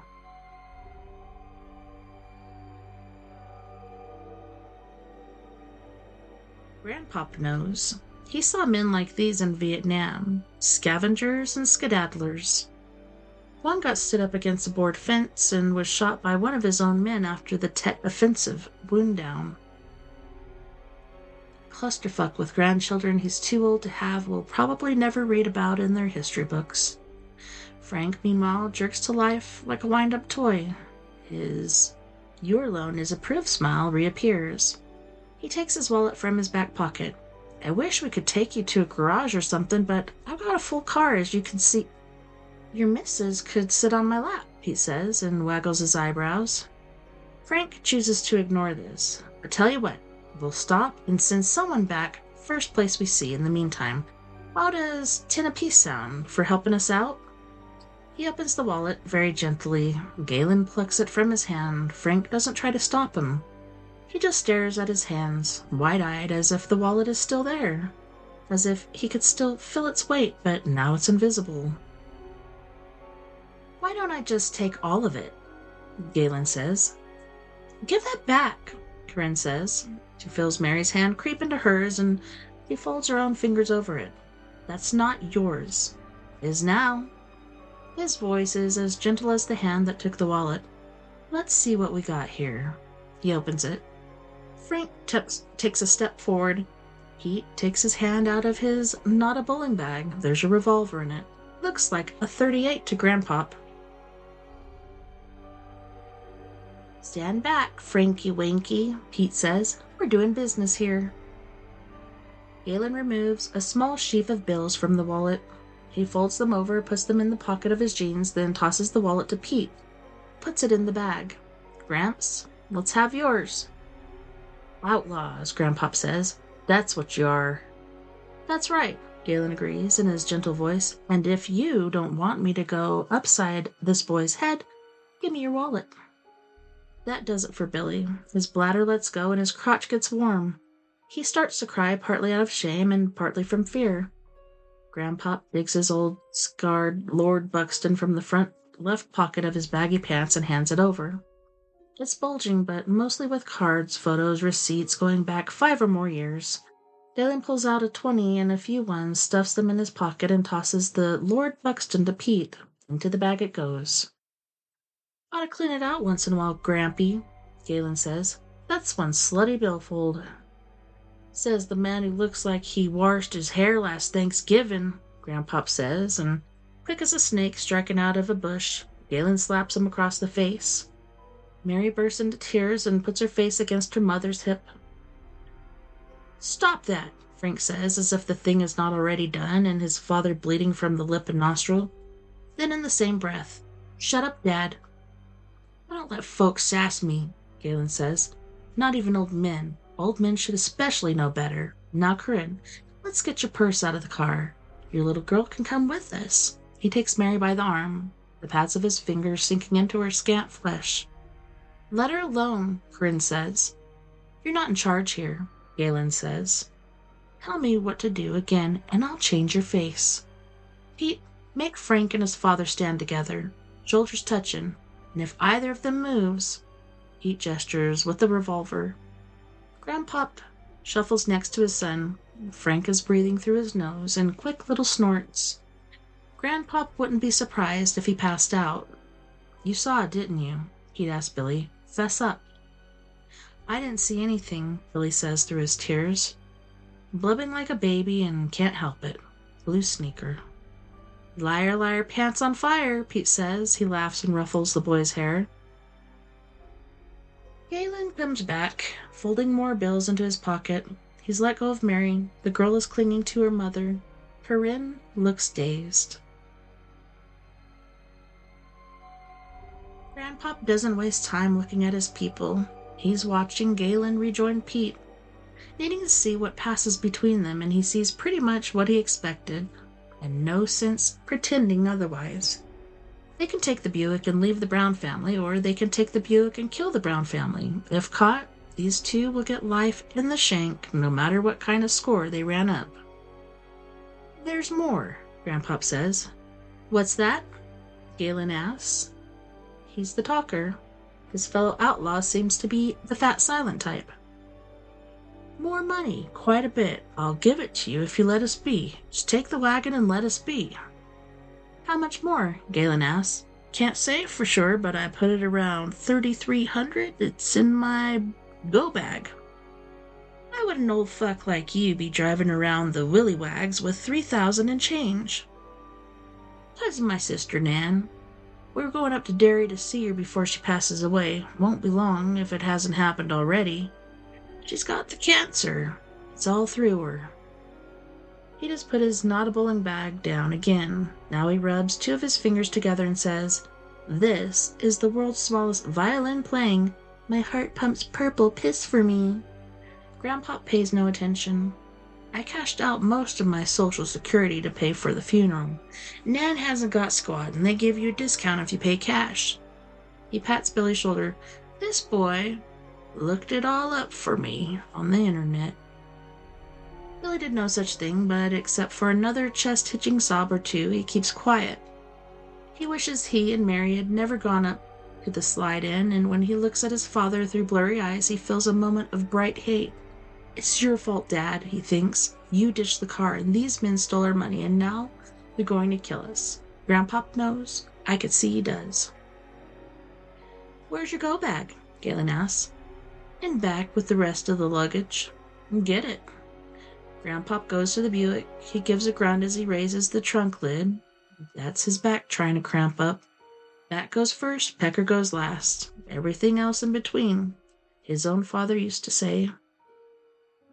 The bag is just like Pete's, with a zipper along the top, except it's longer, more like a duffel bag than a bowling bag. He runs the zipper and spreads it open. No gun in there, Gramps, is there? Galen asks. No, that's for boys like you, but look at this. Grandpa brings out a battered old softball glove. The sister I was telling you about, this was hers. I brought it for her to look at if she hasn't passed on yet or in a coma. She wore it in the Women's World Series out in Okie City. Softball, you know. Played shortstop for the Second World War. You can believe it. And look at this. He turns the glove over. Gramps, Galen says, all due respect, but I don't give a fuck. Yeah, but here on the back, Grandpa persists. See it? Signed by Dom DiMaggio. Jolton Joe's brother, you know. He tosses the glove aside and burrows into the bag again. Got about 200 baseball cards, some signed and worth money. He grabs Billy's arm and twists it. Billy screams. Don't, Corinne screams back. Don't hurt my boy. It's your boy's fault you're in this mess, Pete says. Snoopy little brat. Then to Grandpop. We don't want no fucking baseball cards. Mary's crying. Corinna's crying. Billy sees his dad looking ready to pass out, and Grandpop doesn't seem to care about any of them. Grandpop has retreated into his own world. What about funny books, he says. He brings out a handful and brandishes them. The Archies and Caspers wouldn't fetch nothing, but there's a few old Supermans and a Batman or two. One where he fights the Joker. I think I'm going to tell Pete to shoot your son if you don't stop stalling, Galen asks. Is the money there or not? Yeah, Grandpop says. Down at the bottom, but I got something else that might interest you. I'm all done being interested, Galen says. He steps forward. I'll just get the money myself if it's there at all. Get out of my way. Oh, wake up, Grandpop says. This would fetch twice what I got for cash. He brings out the Louisville Slugger, signed by Ted Williams, the splendid Splinter himself. Put it on eBay. It'd fetch 7,000, 7 at least. How'd your sis come by it? Galen asks, interested at last. He can see the signature faded, legible on the barrel. This gave me a smile and a wink, and when he came down, Autograph Alley, Grandpop says, and swings the bat. It connects with Galen's temple. His scalp pops open like a window shade. Blood flies up, his eyes squeeze shut in pain and surprise. He staggers, one hand out flailing, trying to keep his balance. Get the other one, Frankie, Grandpop shouts. Take him down. Frankie doesn't move, just stands there with his mouth open. Pete stares at Galen for a precious moment, completely stunned, but the moment passes. He turns the gun toward Grandpop. Billy springs at him. No! Corinne shouts. Billy, no! Billy grabs Pete's arm, bringing it down, and when Pete fires the gun, the slug goes into the ground between his feet. Galen straightens, one hand clutching the station wagon's raised trunk lid. Grandpop winds up, ignoring a howl of protest from his back, and hits the redhead in the ribs with 33 ounces of solid Kentucky ash. Galen's knees buckle and his gasp, "Pete, shoot the fucker," is hardly more than a whisper. Grandpop raises the bat. There's another shot, but he's not hit. At least he doesn't think so. And he brings the bat down on Galen's lowered head. Galen falls face first into one of the Buick wagon's tread tires. Pete tries to shake Billy off, but Billy holds on like a ferret, his eyes bulging and his teeth digging into his lower lip. The gun waves here and there and goes off a third time, sending a bullet into the sky. Now, you mother hump, Grandpop snarls. Pete at last flings Billy away, but before he can raise the gun, Grandpop brings the bat down on his wrist, breaking it. The gun drops onto the ground. Pete turns and runs, leaving his not a bowling bag on the ground. The two children fling themselves at Grandpop, hugging him and almost knocking him over. He pushes them away. His old heart is hammering, and if it just gave out, he wouldn't be a bit surprised. Billy, get the fat one's bag. Our goods are in it, and I don't think I can bend over. Boy doesn't. Maybe the gunshot stiffened him a little, but the girl does. He throws the bag into the back of the Buick and then rubs her hands on the front of her unicorn tee. Frank, Grandpop says, is that red-haired boy dead? Frank doesn't move, but Corinne kneels next to Galen. After several seconds, she looks up, her eyes very blue under her pale forehead. He's not breathing. Well, that's not great loss to the world, Grandpop says. Billy, get the gun. Keep your hands away from the trigger. Billy picks up the fallen revolver. He holds it out to his father, but Frank only looks at it. Grandpop takes it and puts it in the pocket where his wallet was. Frank just stands there looking at Galen, lying face down in the weeds, with the top of his head stove in. Grandpop! Grandpop, Billy says, tugging the old man's arm. His mouth is trembling, tears are streaming down his cheeks, and snot lathers his upper lip. What if the fat one has another gun in their little truck? What if we just get the hell out of here? Grandpop says. Corinne, you drive. I can't. Kids, get in the back. He's not even sure he can sit. He's fucked up his back most righteously, but he'll have to do it, no matter how much it hurts. Corinne closes the trunk. The kids take one more look up the overgrown driveway to see if Pete is coming back. Then they run for the wagon. Grandpop goes to his son. You had a chance and just stood there. You could have got me killed. Got all of us killed. Grandpa slaps Frank across the face just as he, Grandpop, was slapped by the man who now lies dead at their feet. Get in, son. Maybe you're too old to help. What you are, I don't know. Frank walks to the front passenger side like a man in a dream and gets in. Grandpop opens the door behind him and finds he can't bend down, so he falls backward onto the seat, pulling his legs in after him, with little whimpers of pain. Mary crawls over him to close the door, and that hurts too. It's not just his back. Feels like he's busted his gut. Grandpop, are you all right? Corinne asks. He's looking back. Frank is staring straight ahead through the windshield. His hands are on his knees. I'm all right, Grandpop says, although he isn't. He'd like to have about 6 of the painkillers his sister, no doubt, has from her oncologist. But Nan is 100 miles from here, and he doesn't think he'll be seeing her today. No, not today.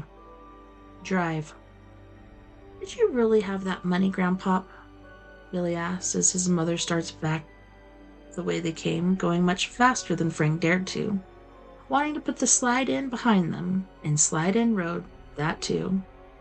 Of course not, Grandpop says. He wipes tears from his granddaughter's face and hugs her against him. It hurts, but he does it. Grandpop, she says. You left Aunt Nan's special baseball bat. That's all right, Grandpop says, stroking her hair. It's all sweaty and tangled. Maybe we'll get it later. Frank finally speaks.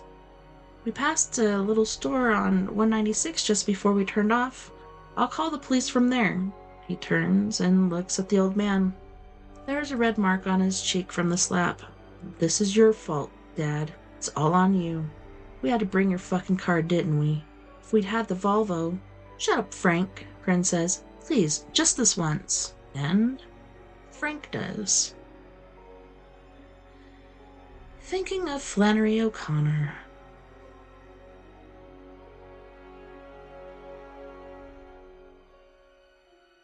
Red screen.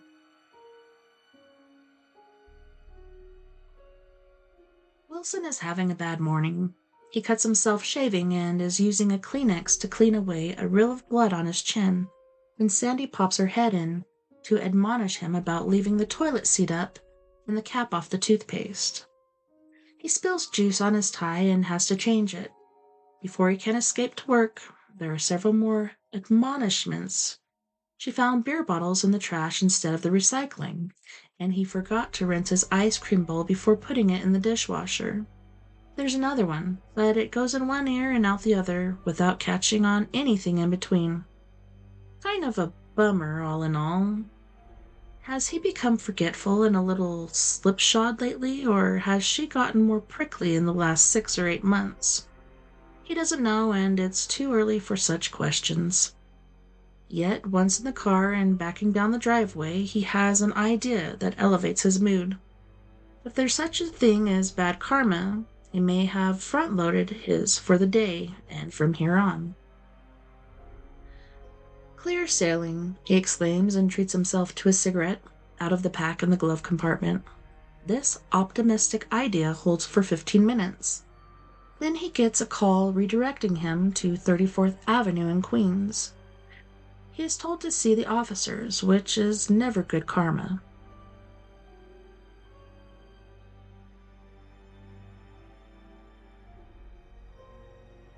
Five hours later, when he should be thinking about lunch, Wilson is instead looking through one-way glass into a small interview room. There's a table and 2 chairs. In one of the chairs sits a man named Leonard Crocker. He's handcuffed to a ring bolt on his side of the table. He's wearing a strap-style undershirt on top of khaki work pants. His outer shirt is now in a tagged plastic bag and bound for forensics. When its turn comes, it will be a while because there's always a backlog. Bloodstains on it will be typed and DNA matched. This is a formality. Crocker has already confessed to the murder. Soon his undershirt and khakis will be swapped for jailhouse tans. Wilson puts on his ID lanyard. When he goes into the room, he also puts on a smile. Hi, Mr. Crocker. Remember me? Leonard Crocker seems perfectly at ease, handcuffs and all. You're the detective. Right. Wilson sits down. Do you answer to Lynn, Lenny, or Leonard? Lenny mostly. That's what the guys down at the plumbing shop call me. Lenny it is, then. What we're having here, if you agree, is just sort of a preliminary conversation. You were given your rights, correct? Lenny smiles as a man does when seeing through a trick question. First by the officers at the scene, then by you. I called them, the officers. Great. Just to recap, anything you say can be used against me. Wilson's smile widens into a grin. Bingo, what about legal representation? How's your memory on that? Because we're being recorded, I can have a lawyer at any time. If I can't afford one, you'll get me one. It's the law. Correctamundo. So, do you want one? Say the word. And I can get some lunch, Wilson thinks. I'm happy to talk to you, detective, but I'll need a lawyer at the trial, right? Unless you want to defend yourself, but a man who defends himself... Lenny raises a finger and cocks his head, more the gesture of a scholar than a plumber. Has a fool for a client. Wilson laughs and nods. Give the man a Cupid doll. Then he grows more serious, folding his hands under his chin and looking straight at Lenny. Why don't we get right to the point? You killed your wife this morning, didn't you? Stabbed her 3 times in the stomach, after which she bled out. That's what you told the officers, right? And me? Lenny shakes his head. If you'll recall, what I actually said was, I did it. Meaning you killed your wife, Arlene Crocker. She wasn't my wife. Wilson takes his notebook from the inside pocket of his jacket and consults it. Isn't your wife Arlene Crocker? Not today, not for the last year, he considers. Maybe longer, it's hard to be sure. Are you saying you killed a stranger? One who just happens to look like your wife of 9 years? Yes. Lenny is looking at Wilson patiently, his face saying, eventually you'll get to the right questions, but I'm not going to help you. So, when we type and DNA test the blood on your kitchen floor and all over your shirt, it won't match that of the deceased woman? Oh, it probably will. Lenny gives a judicious nod. I'm almost sure it will. Although, I hope your science people will look for peculiar, he searches for the right word. Peculiar components? I think you'll find any, but it would be wise to check. I expect to go to jail for killing that thing, but I'd certainly prefer not to. Now Wilson understands. Crocker has already got an insanity plea on his radar. What are you telling me, Lenny? That your wife was possessed? Help me understand. Lenny thinks it over. I don't think you could call it that exactly. When a person is possessed, correct me if I'm wrong, detective, a spirit or maybe a demon comes in and takes over, but that person is still there inside, being held prisoner. Is that your understanding?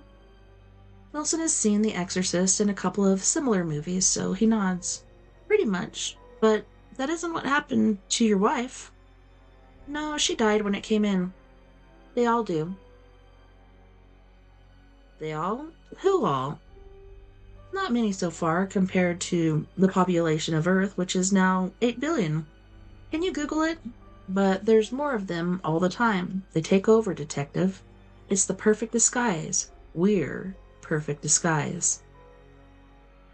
Wilson pretends to think this over. What he's really thinking is this interview will be useless to the district attorney. There's going to be plenty of rigmarole ahead. A couple of prosecution psychiatrists, plus Crocker's old shrink. Wilson wouldn't be surprised if Crocker already had one on speed dial. Aliens? Crocker's face says the pennies drop. That's right, aliens. I don't know if they come from space or from some parallel world. The websites are all pretty much split on that. I think space. It makes sense because, he leans forward earnest, speed of light, you know. What about it? Not that Wilson cares. He's losing interest. What interests him is a ham and turkey club from the deli down the street. And a Marlboro chaser. Spaceships can exceed or they go backwards in time, or maybe just disintegrate. That's the science. But pure mind, detective, that can make the jump. Only once they get here. They need bodies. Probably die without them. We're in the preliminary stage of the invasion now, but if the world governments don't wise up, they'll be coming in thousands, hundreds of thousands, millions. Crocker has been leaning forward over his cuffed and chained hands, but now he sits back. It's all on the internet. I bet it is, Lenny. I bet Kamala Harris is one of those invaders, just waiting for Amtrak Joe to croak so she can get her hands on the levers of power. He gets up. I think you need to go back to your cell and think this over before you get arraigned. And just my advice, I think you need a good lawyer because only a good one could sell that to a jury. Sit down, then he says quietly. You want to hear this. Wilson looks at his watch and decides to give Leonard Crocker 5 more minutes. Possibly even 10. Maybe he can decide if the man is really crazy or trying to play him. He should be able to do that. He's a detective, after all. 5 or 6 years ago, someone figured out what's going on. It's on the dark web, detective, and spreading up from there, like ink and water. I'm sure it is. Wilson is no longer smiling. Along with blood-drinking Democrats, Clorox enemas to cure COVID, Animal Crush videos, and kitty porn. You killed your wife, Lenny. You need to cut the shit and think about that a little. You stabbed her with a butcher knife and watched her die. They change. They become short-tempered and critical. They're not content with just being here. They want to dominate. But we have a chance because some computer wizard figured out a way to detect them. If we survive, there'll be a statue of him in every country, all over the world. The aliens trigger a deep command, okay? Automatic. Foolproof. Only a few people know about it now, but the information is spreading. That's what the internet's good for, spreading information. Not to mention mental illness, Wilson thinks. It's going to be a race. Lenny's eyes are wide. A race against time. Whoa, rewind, okay. You killed your wife because she got short-tempered and critical? Lenny smiles. Don't be dense, detective. Many women nag, and I know that, so do men. It's easy to dismiss the preliminary indications. He spreads his hands as far as the cuffs will allow, which isn't very far. Wilson says, I think that married to you, Arlene had a lot to be short-tempered and critical about. She started picking, Lenny says, picking and picking and picking. At first, I just felt depressed. Old self-image took a hit, did it? Then I became suspicious. My own wife does some picking, Wilson says. Likes to tell me my car is traveling pigpen. Gets pissy if I forget to put down the toilet seat, but I'm a long way from using a butcher knife on her. I got the red screen. It's only for a second or two, so they won't see, but when I saw it, I knew. What I know is this interview is over. Wilson turns to the mirror on the wall, to his left, and runs the side of his hand across his throat. Got it. It's subtle, Lenny says. He's given Wilson a look that's both pitying and superior. Like that story about how you boil a frog by turning up the heat very slowly. They take from you. Take your self-respect. And when you're weak, he jerks his hands upward to the length of the chain and makes a choking gesture. They take your life. Women, right? Women are men. It's not a sexist thing. Don't get that idea. Not the exorcist, but the invasion of the body snatchers. The wife killer breaks into a wide grin. Exactly. You stick to that, Lenny. See how it works out for you.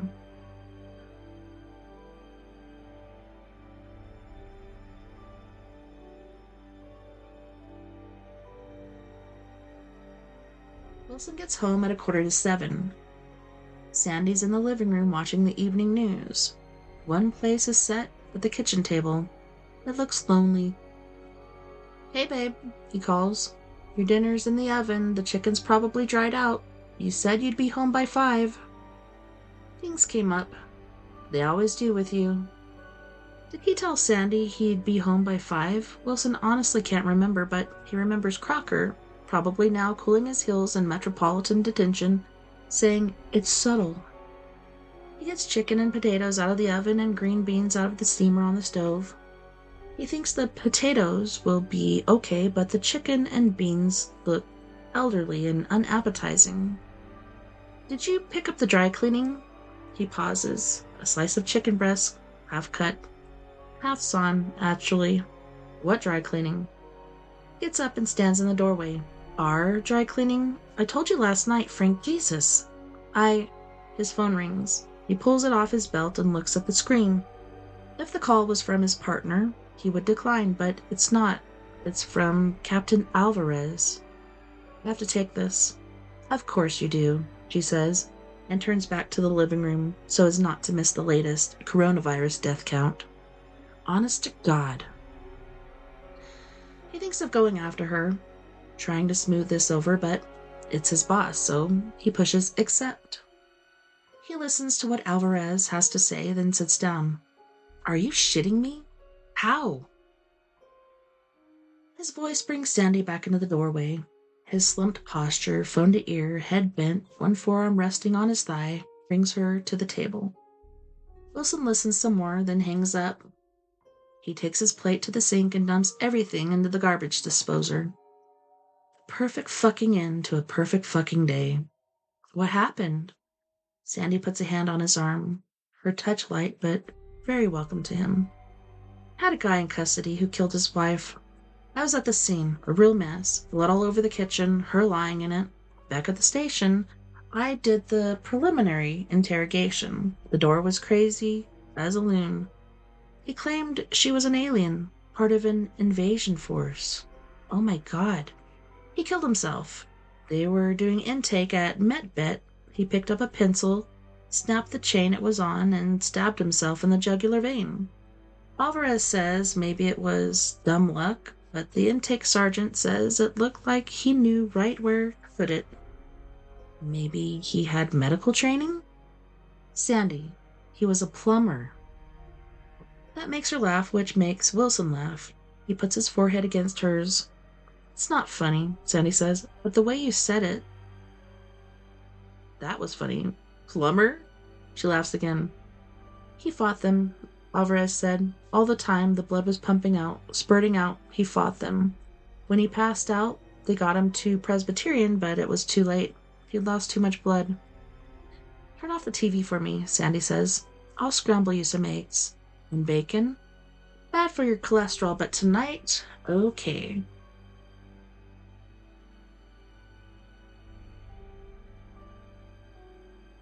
They make love that night for the first time in weeks? No longer. A month at least. It's good. When it's over, Sandy says, Are you still smoking? He thinks about lying. He thinks about the now deceased plumber saying she started picking. He thinks about how nice this evening was, how different from the last 6 or 8 months. They change, Winnie said. They become short-tempered and critical. He doesn't lie. He says he still smokes, but not much. Half a pack a day at most, expecting her to say, even that can kill you. She doesn't. She says, Have you got any handy? If you do, give me one, please. You haven't smoked in... There's something I need to tell you. I've been putting it off. Oh, God, Wilson thinks. He turns on his bedside lamp, his keys, wallet, phone, and a little change are scattered across the top of the table. He's put his service weapon in the drawer. He always does. Behind it is a pack of Marlboros and a Bic lighter. He gives her one, thinking, after all these years without, a single puff will probably knock her flat. Take one for yourself. I don't have an ashtray. When I want one, I usually go in the guest bathroom. We'll use my water glass. He lights her up, then his own, smoking in bed like when they were first married and thought they'd have a couple kids and live happily ever after. 12 years later, there are no kids, and Wilson is feeling mighty mortal. You're not going to tell me you want a divorce, are you? He's joking. He's not joking. No, I want to tell you why I've been so fucking grumpy and hard to live with since this spring. Okay. She puts her cigarette butt, doesn't inhale. I've been wobbling. I don't know what that means, Sandy. It means I'm going into menopause, Frank. Pretty soon it'll be stop. Are you sure? She gives him a sour look, but then snorts a laugh. I think I'd know, don't you? Babe, you're only 39. In my family, we start early and end early. My sister Pat went into the change when she was 36. My emotions have been all over the place, as you may have noticed. Why didn't you tell me? Because then I'd have to admit it to myself. He sighs. My last period was 4 months ago, and since then, just spotting, like the past few drips from a faucet when you turn it off. A tear rolls down her cheek, just the one. She drops the half-smoked cigarette into the water glass and covers her eyes with one hand. I feel dry, Frankie, old and used up and unlovable. I've been a bitch to you, and I'm sorry. He douses his own cigarette. He puts the glass on his night table and takes her in his arms. I love you, Sandy. Always have, always will. Thank you, sweetheart. She reaches past him, her breast pressing his cheek, and turns out the light. For a moment, no more than a second, the screen of his cell phone flashes red. In the dark, Sandy Wilson smiles. Uh-oh. That's what, Mr. What was it, Kramer? I gotta see now. What the frick? Crocker. That's what Mr. Crocker said.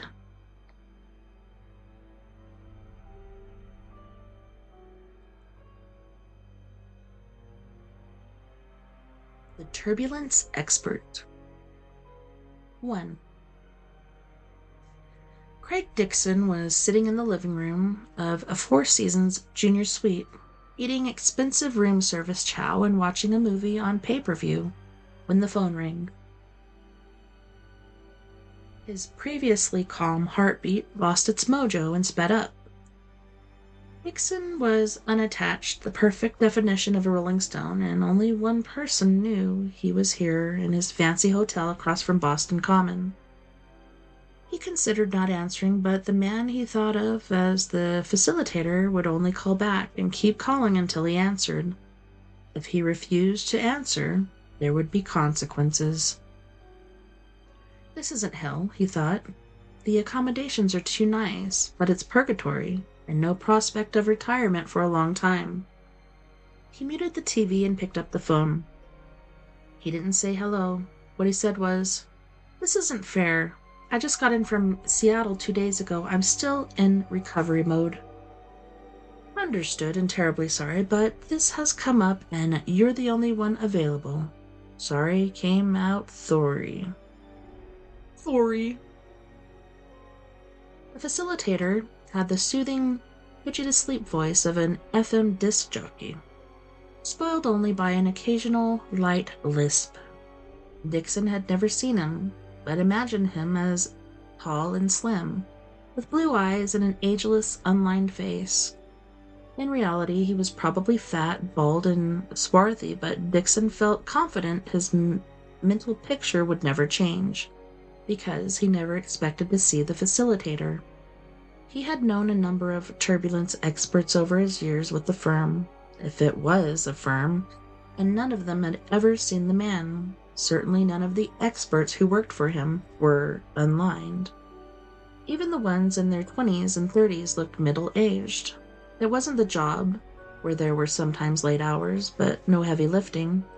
It was what made them capable of doing the job. "Tell me," Dixon said. "Allied Airlines Flight 19 nonstop Boston to Sarasota. Leaves at 8:10 tonight. You've just got time to make it." "There's nobody else." Dixon realized he was nearly bleeding. "I'm tired, man, tired. That run from Seattle was a bitch." "Your usual seat?" Facilitator said, pronouncing the last word, "seat." Then he hung up. Dixon looked at swordfish he no longer wanted. He looked at the Kate Winslet TV series he would never finish, at least not in Boston. He thought, and not for the first time, of just packing up and renting a car and driving north, first to New Hampshire, then to Maine, then across the border to Canada. But they would catch him. This he knew, and the rumors of what happened to EEs who ran included electrocution, evisceration, even being boiled alive. Dixon did not believe these rumors, except he sort of did. He began to pack. There wasn't much. Turbulence experts traveled light. 2. His ticket was waiting for him at the counter. As always, his assignment placed him in coach, just aft of the starboard wing, in the middle seat. How that particular one could always be available was another mystery, like who the facilitator was, where he was calling from, or what sort of an organization he worked for. Like the ticket, the seat was just always waiting for him. Dixon placed his bag in the overhead bin and looked at tonight's neighbors and fellow travelers. Businessman with red eyes and gin breath on the aisle. Middle-aged lady who looked like a librarian next to the window. Businessman grunted something unintelligible when Dixon settled past him with a murmured apology. The guy was reading a paperback, harmingly titled, "Don't Let the Boss Fuck With You." The librarian type was looking out the window at the various pieces of equipment that were trundling back and forth, as if they were the most fascinating things he had ever seen. There was knitting in her lap, looked to Dixon like a sweater. She turned, gave him a smile, and held out her hand. "Hello, I'm Mary Worth, just like the comic strip chick." Dixon didn't know any comic strip chick named Mary Worth, but he shook her hand. "Craig Dixon, nice to meet you." The businessman grunted and turned a page in his book. I'm so looking forward to this, Maryworth said. I haven't had a real vacation in 12 years. I'm sharing the rent of a little place on Siesta Key with a couple of chums. Chums? The businessman grunted. The grunt seemed to be his default position. Yes, Maryworth twinkled. We have it for 3 weeks. We've never actually met, but they are true chums. We're all widows. We met in a chat room on the internet. It's so wonderful, the internet. There was nothing like it when I was young. Pedophiles think it's wonderful too, said the businessman, and turned another page. Miss Worth's smile faltered, then came on strong. It's very nice to meet you, Mr. Dixon. Are you traveling for business or pleasure? Business, he said. The speakers went ding-dong. Good evening, ladies and gentlemen. This is Captain Stewart speaking. You'll see that we are pulling away from the gate and beginning our taxi to runway 3, where we're third in line for takeoff. We estimate a 2-hour and 45-minute flight to SRQ, which should put you in the land of palms and sandy beaches just before 11 o'clock. Skies are clear, and we're anticipating a smooth ride all the way.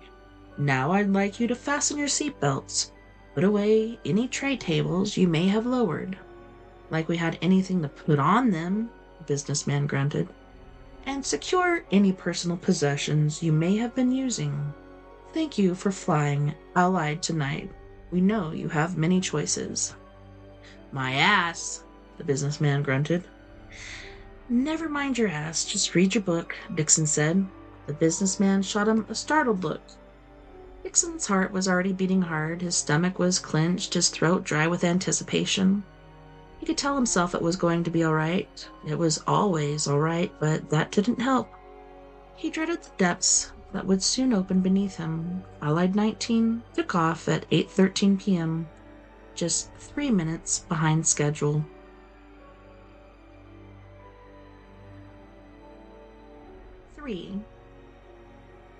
Somewhere over Maryland, a flight attendant pushed drinks and snacks cart down the aisle. The businessman put his book aside, waiting impatiently for her to reach him. When she did, he took a can of Schweppes tonic, 2 little bottles of gin, and a bag of Fritos. His MasterCard didn't work when she ran it, and he gave her his American Express card, glaring at her as if the failure of his first offering were her fault.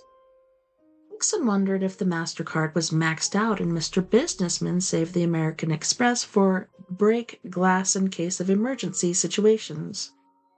It could be. His haircut was bad and he looked frayed around the edges. It didn't matter one way or the other to Dixon, but it was something to think about besides the constant low terror. The anticipation they were cruising at 34,000 feet, and that was a long way down.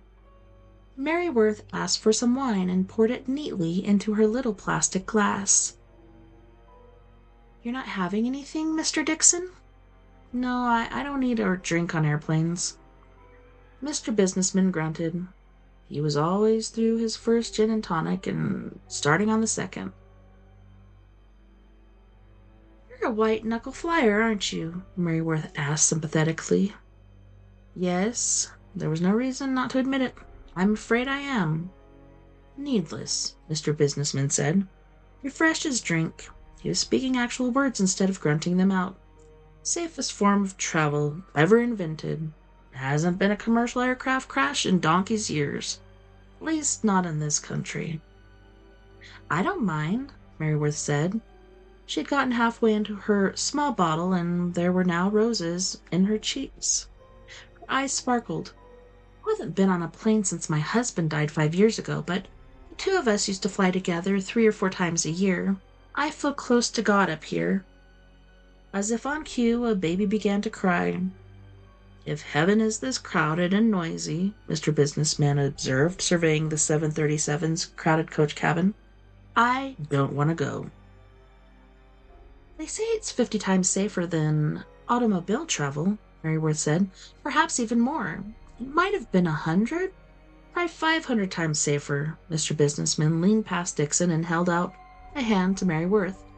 Gin had worked its temporary miracle, turning him from surly to affable.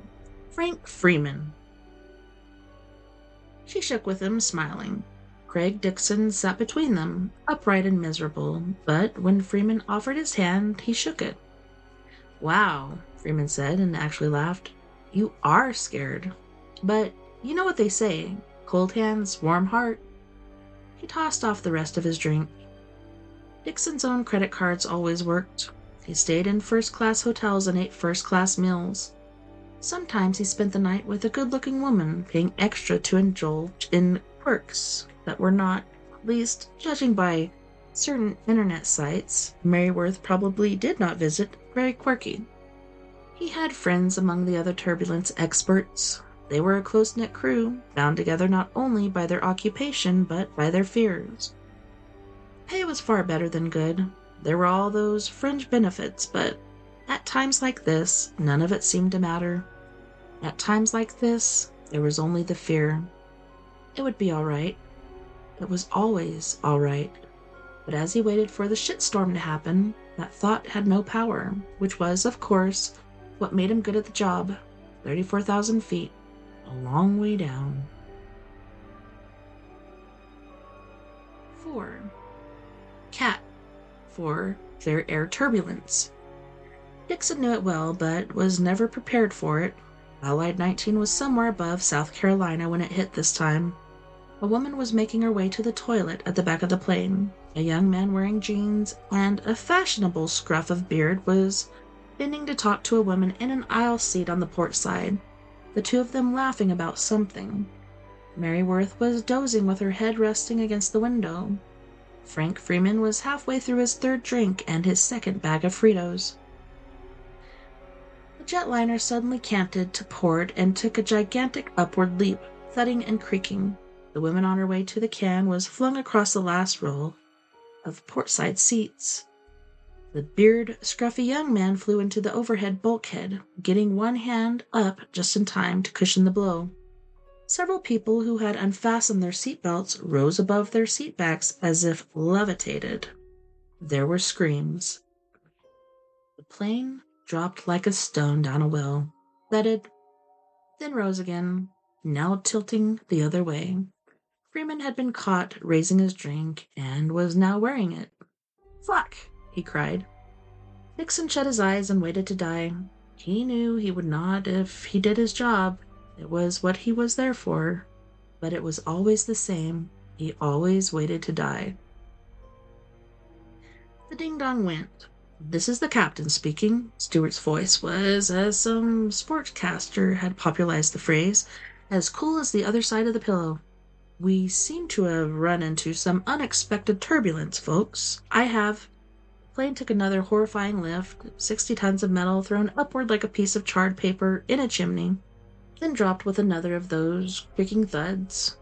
There were more screams. The bathroom-bound lady who had picked herself up staggered backward, flailed her arms, and fell into the seats on the starboard side. Mr. Beardscruff was crouched in the aisle, holding onto the armrests on either side. 2 or 3 of the overhead compartments popped open and luggage tumbled out. "Fuck," Freeman said again. "So I have turned on the seatbelt sign," the pilot resumed.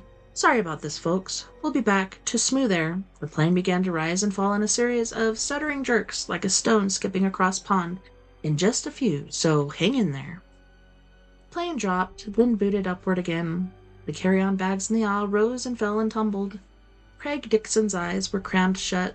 His heart was now running so fast that there seemed to be no individual beats. His mouth was sour with adrenaline. He felt a hand creep into his and opened his eyes. Maryworth was staring at him, her face parchment pale. Her eyes were huge.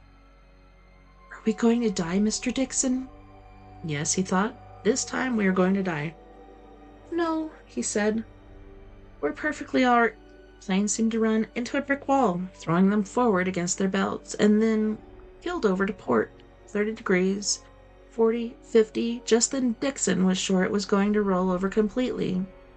It righted itself. Dixon heard people yelling. The baby was wailing. The man was shouting, "It's okay, Julie. It's normal. It's okay." Dixon shut his eyes again and let the terror fully take him. It was horrible. It was the only way. He saw them rolling back, this time not stopping but going all the way over. He saw the big jet losing its place in the thermodynamic mystery that had formerly held it up. He saw the nose rising fast, then slowing, then heeling downward, like a roller coaster car about to plunge. He saw the plane starting its ultimate dive, the passengers who had been unbelted now plastered to the ceiling, the yellow oxygen mask doing a final frantic tarantula in the air. He saw the baby flying forward and disappearing into business class, still wailing. He saw the plane hit the nose, and the first-class compartment nothing but a crumpled steel bouquet blooming its way into coach, sprouting wires and plastic and severed limbs, even as fire exploded and Dixon drew a final breath that ignited his lungs like paper bags. All of this in mere seconds, perhaps 30, no more than 40, and so real it might actually have been happening. Then, after taking one more antic bounce, the plane steadied and Dixon opened his eyes. Mary Worth was staring at him, eyes welling with tears. "I thought we were going to die," he said. "I knew we were going to die. I saw it." So did I, Dixon thought. Nonsense. Although he sounded hearty, Freeman looked decidedly green around the gills. "These planes, the way they're built, they could fly into a hurricane." A liquid belch halted his disquisition. Freeman plucked an airsick bag from the pocket in the back of the seat ahead of him, opened it, and put it over his mouth. There followed a noise that reminded Dixon of a small but efficient coffee grinder. It stopped, then started again. The ding-dong went. "Sorry about that, folks," Captain Stewart said, still sounding as cool as the other side of the pillow. "It happens from time to time, a little weather phenomenon we call clear air turbulence. The good news is I've called it in, and other aircraft will be vectored around that particular trouble spot. Better news is that we'll be landing in 40 minutes, and I guarantee you a smooth ride the rest of the way." Mary Worth laughed shakily.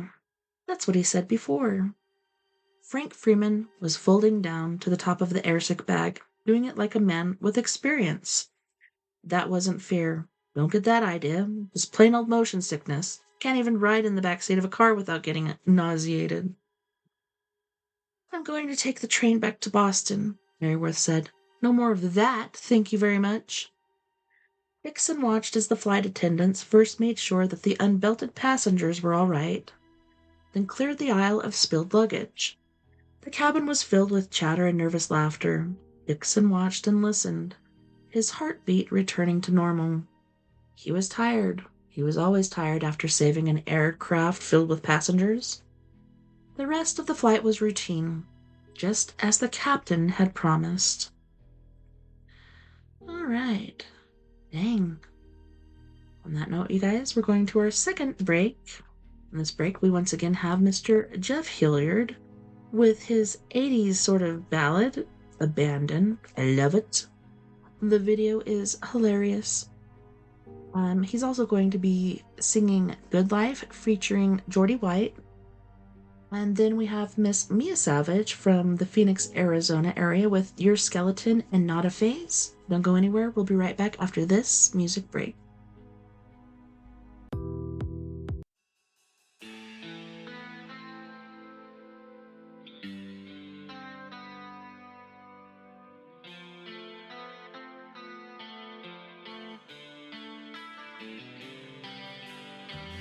Left here alone, just a shadow of my erection on the wall. Why won't you answer my calls?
watching your every move. This is the good life.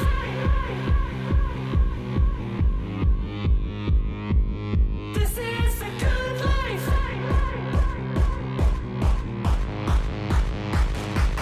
This is the good life.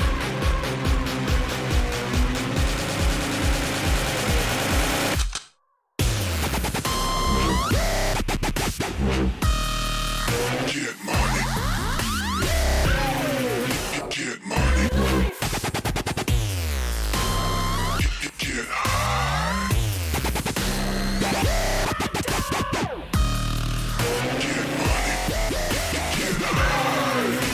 money. Get high. Get money. Get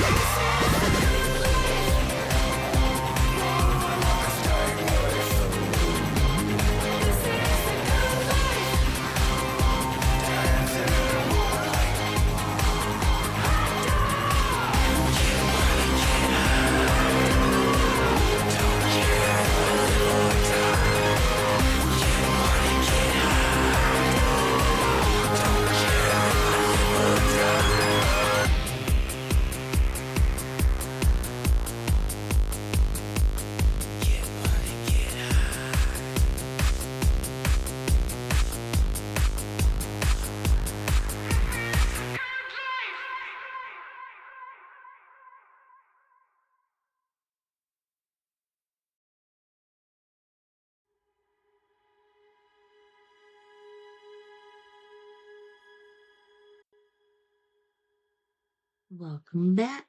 Thanks for hanging out with me tonight. We've been doing story time. We have about 30 minutes left. So let's get back into Stephen King's You Like It Darker stories.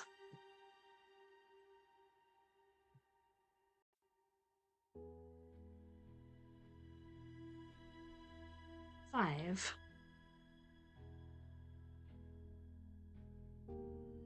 Mary Worth hurried after her luggage, which would be arriving on Carousel 2 downstairs. Dixon, with just the one small bag, stopped for a drink in Dewar's clubhouse. He invited Mr. Businessman to join him, but Freeman shook his head. I puked up tomorrow's hangover somewhere over the South Carolina-Georgia line, and I think I'll quit while I'm ahead. Good luck with your business in Sarasota, Mr. Dixon. Dixon, whose business had actually been transacted over that same South Carolina-Georgia line, nodded and thanked him. A text came in while he was finishing his whiskey and soda. It was from a facilitator, just 2 words. Good job. He took the escalator down. A man in a dark suit and a chauffeur's cap was standing at the bottom holding a sign with his name on it. That's me, Dixon said. Where am I booked? The Ritz-Carlton, the driver said. Very nice. Of course it was, and there would be a fine suite waiting for him, probably with a bay view. There would also be a rental car waiting for him in the hotel garage, should he care to visit a nearby beach or any of the local attractions. In the room he would find an envelope containing a list of various female services, which he had no interest in taking advantage of tonight. All he wanted tonight was sleep. When he and the driver stepped out onto the curb, he saw Mary Worth standing by herself, looking a bit forlorn. She had a suitcase on either side of her, matching of course, and a tartan. Her phone was in her hand. Miss Worth, Dixon said. She looked up and smiled. Hello, Mr. Dixon. We survived, didn't we? We did. Is someone meeting you? One of your chums? Mrs. Yeager. Claudette was supposed to, but her car won't start. I was just about to call an Uber.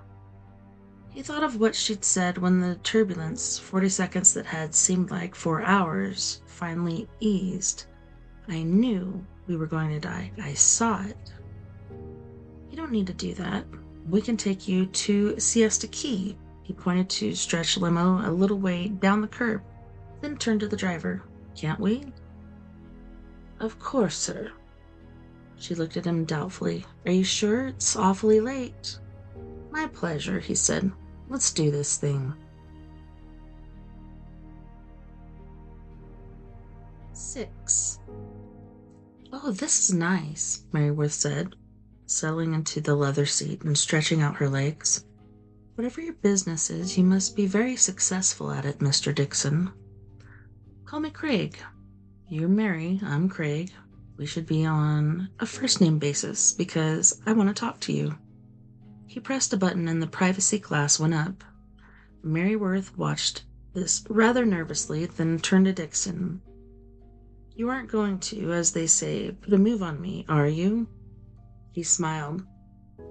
No, you're safe with me. You said you were going to take the train back. Did you mean that? Absolutely. Do you remember me saying that flying made me feel close to God? Yes. I didn't feel close to God while we were being tossed like a salad 6 or 7 miles up in the air, not at all. I only felt close to death. Would you ever fly again? He considered the question carefully, watching the palms in car dealerships and fast food franchises slide past as they rolled south on the Tomiyami Trail. I suppose I would if someone was on his deathbed, say I had to go there fast, only I don't know who that someone would be because I don't have much in the way of a family. My late husband and I never had children, my parents are dead, and that just leaves a few cousins that I rarely email with, let alone see. Better and better, Dixon thought. But you'd be afraid? Yes. She looked at him, eyes wide. I really thought we were going to die, in the sky, if the plane came apart, on the ground if it didn't. Nothing left of us but charred little pieces. Let me spin you a hypothetical, Dixon said. Don't laugh. Think about it seriously. Okay? Suppose there's an organization whose job is to keep airplanes safe.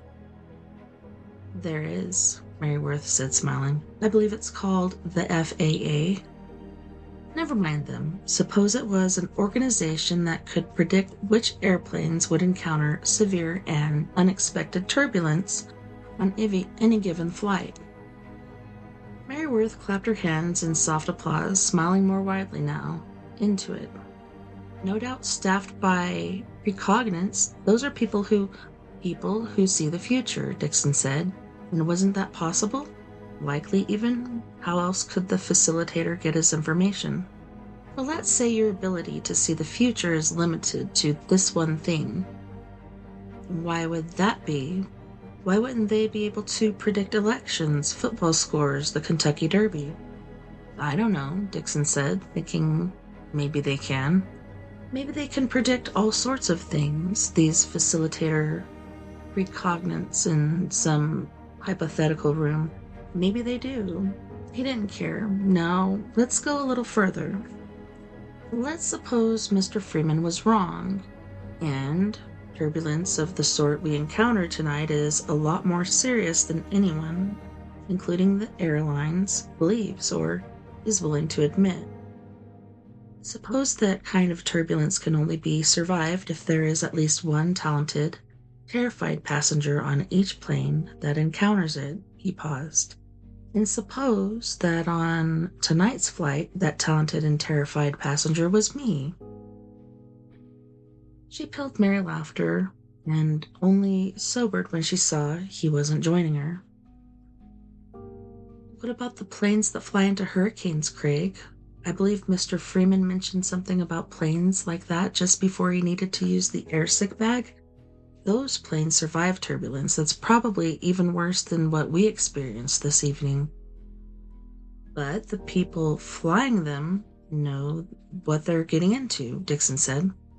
They're mentally prepared. The same is true of many commercial flights. The pilot will come on even before takeoff and say, Folks, I'm sorry, but we're in for a bit of a rough ride tonight, so keep those seatbelts buckled. I get it, she said. Mentally prepared passengers could use, I guess, you'd call it united telepathic strength to hold the plane up. It's only unexpected turbulence that would call for the presence of someone already prepared. But terrified. I don't know what you'd call a person like that. A turbulence expert, Dixon said quietly. That's what you'd call them.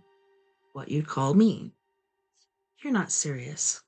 I am, and I'm sure you're thinking right now that you are riding with a man suffering a serious delusion and you can't wait to get out of this car, but in fact it is my job. I'm well paid. By whom? I don't know. A man calls. I and the other turbulence experts, there are a few dozen of us, call him the facilitator. Sometime weeks ago, by between calls, once it was 2 months, this time it was only 2 days. I came to Boston from Seattle and over the Rockies. He wiped a hand over his mouth, not wanting to remember, but remembering anyway. Let's just say it was bad. There were a couple of broken arms. They turned. Dixon looked out the window and saw a sign reading, Siesta Key, 2 miles. If this was true, she said, why in God's name would you do it? The pay is good, the amenities are good, I like to travel, or did anyway. After 5 or 10 years, all places start to look the same, but mostly, he leaned forward and took one of her hands in both of his. He thought she might pull away, but she didn't. She was looking at him, fascinated. It's saving lives. There were over 150 people on that plane tonight. Only the airlines don't just call them people, they call them souls, and that's the right way to put it. I saved 150 souls tonight, and since I've been doing this job, I've saved thousands. He shook his head. No, tens of thousands. But you're terrified each time? I saw you tonight, Craig. You were in mortal terror. So was I, unlike Mr. Freeman, who only threw up because he was airsick. Mr. Freeman could never do this job, Dixon said. You can't do the job unless you're convinced each time the turbulence starts that you are going to die. You're convinced of that even though you know you're the one making sure that won't happen. The driver spoke quietly from the intercom. 5 minutes, Mr. Dixon. I must say this has been a fascinating discussion, Maryworth said. May I ask how you got this unique job in the first place? I was recruited, Dixon said, as I am recruiting you right now. She smiled, but this time she didn't laugh. All right, I'll play. Suppose you did recruit me. What would you get out of it? A bonus? Yes, Dixon said. 2 years of his future service forgiven. That was the bonus. 2 years closer to retirement. He had told the truth about having altruistic motives, saving lives, saving souls, but he had also told the truth about how travel eventually became wearying. The same was true of saving souls, when the price of doing so was endless moments of terror high above the earth. Should he tell her that once you were in, you couldn't get out? That it was your basic deal with the devil? He should, but he wouldn't. They swung into the circular drive of the beachfront condo. 2 ladies, undoubtedly Maryworth's chums, were waiting there. Would you give me your phone number? Dixon asked. What? So you can call me, or so you can pass it on to your boss, your facilitator? The latter, Dixon said. She paused, thinking. The chums in waiting were almost dancing with excitement. Then Mary opened her purse and took out a card. She handed it to Dixon. This is my cell phone. You can also reach me at the Boston Public Library. Dixon laughed. I knew you were a librarian. Everyone does, she said. It's a bit boring, but it pays the rent, as they say. She opened the door. The chums squealed like rock show groupies when they saw her. There are more exciting occupations, Dixon said. She looked at him gravely. There's a big difference between temporary excitement and mortal fear, Craig, as I think we both know. He couldn't argue with her on that score, but it wasn't exactly a no. He got out and helped the driver with her bags, while Maryworth hugged 2 of the widows she had met in an internet chat room. 7. Mary was back in Boston and had almost forgotten Craig Dixon when her phone rang one night. Her caller was a man with a very slight lisp. They talked for quite a while. The following day, Mary Worth was on Jetaway Flight 694, nonstop from Boston to Dallas, sitting on coach just aft of the starboard wing, middle seat. She refused anything to eat or drink. The turbulence struck over Oklahoma. Oh my gosh, did I not press? I didn't even... Oh, I guess I did. We got 6 minutes. Oh my goodness. Oh yeah, it's not going because it doesn't say start. Oh my gosh, let me look. Oh, we got some time.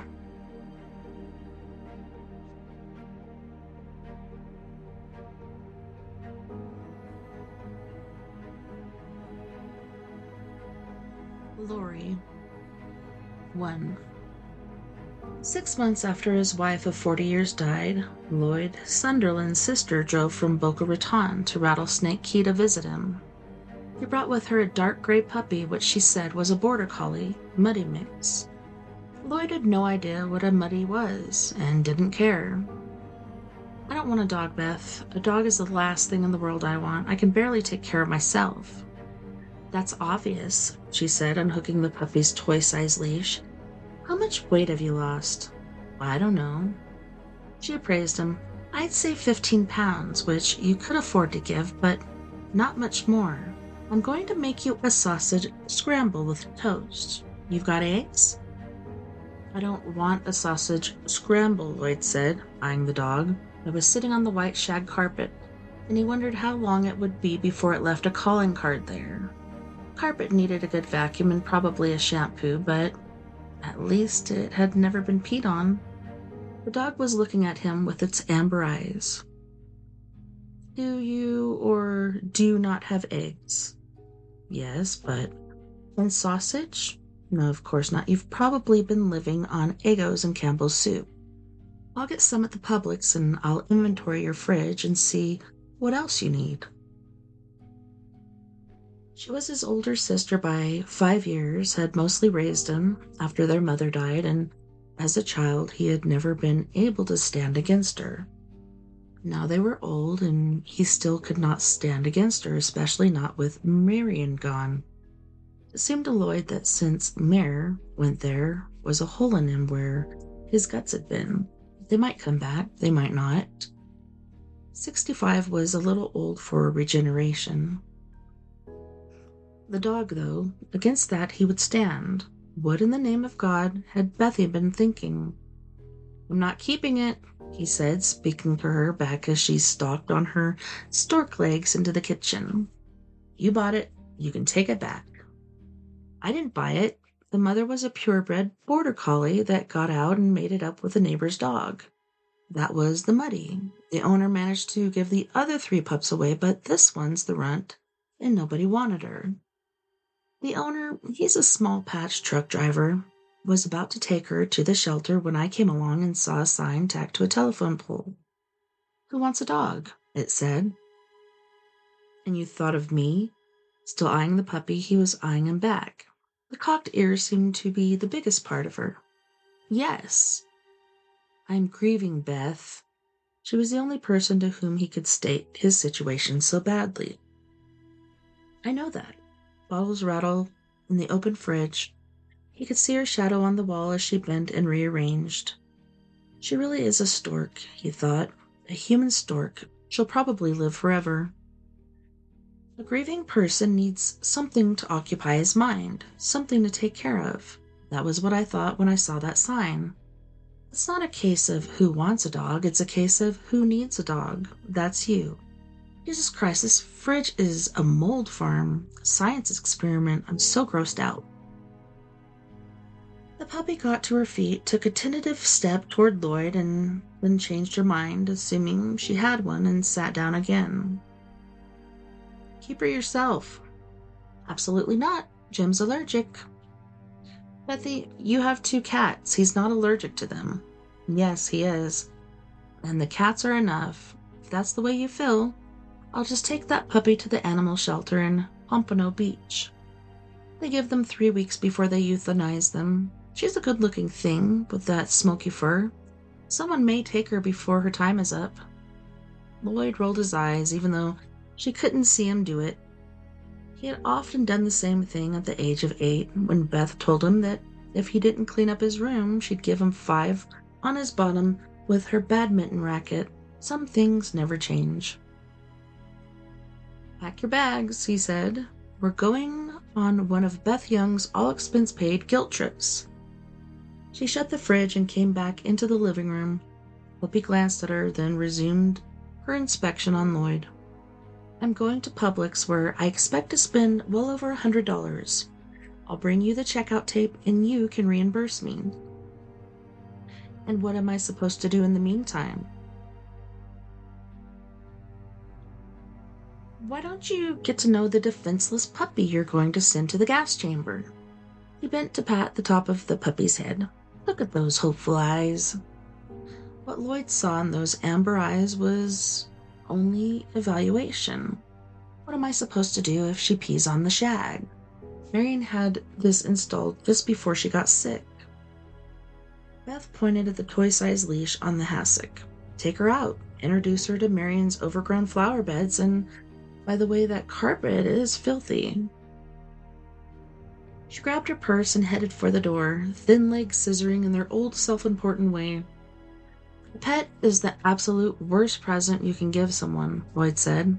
"I read that on the internet." "Where everything is true, I suppose."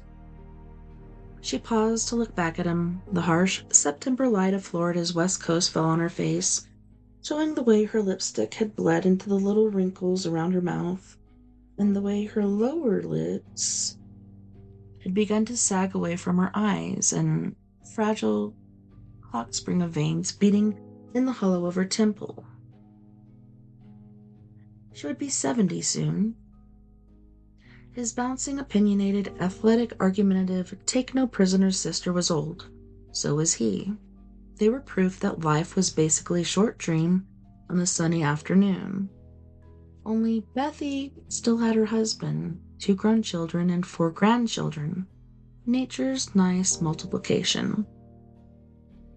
He'd had Marion, but Marion was gone, and there were no children. Was he supposed to replace his wife with a mongrel puppy?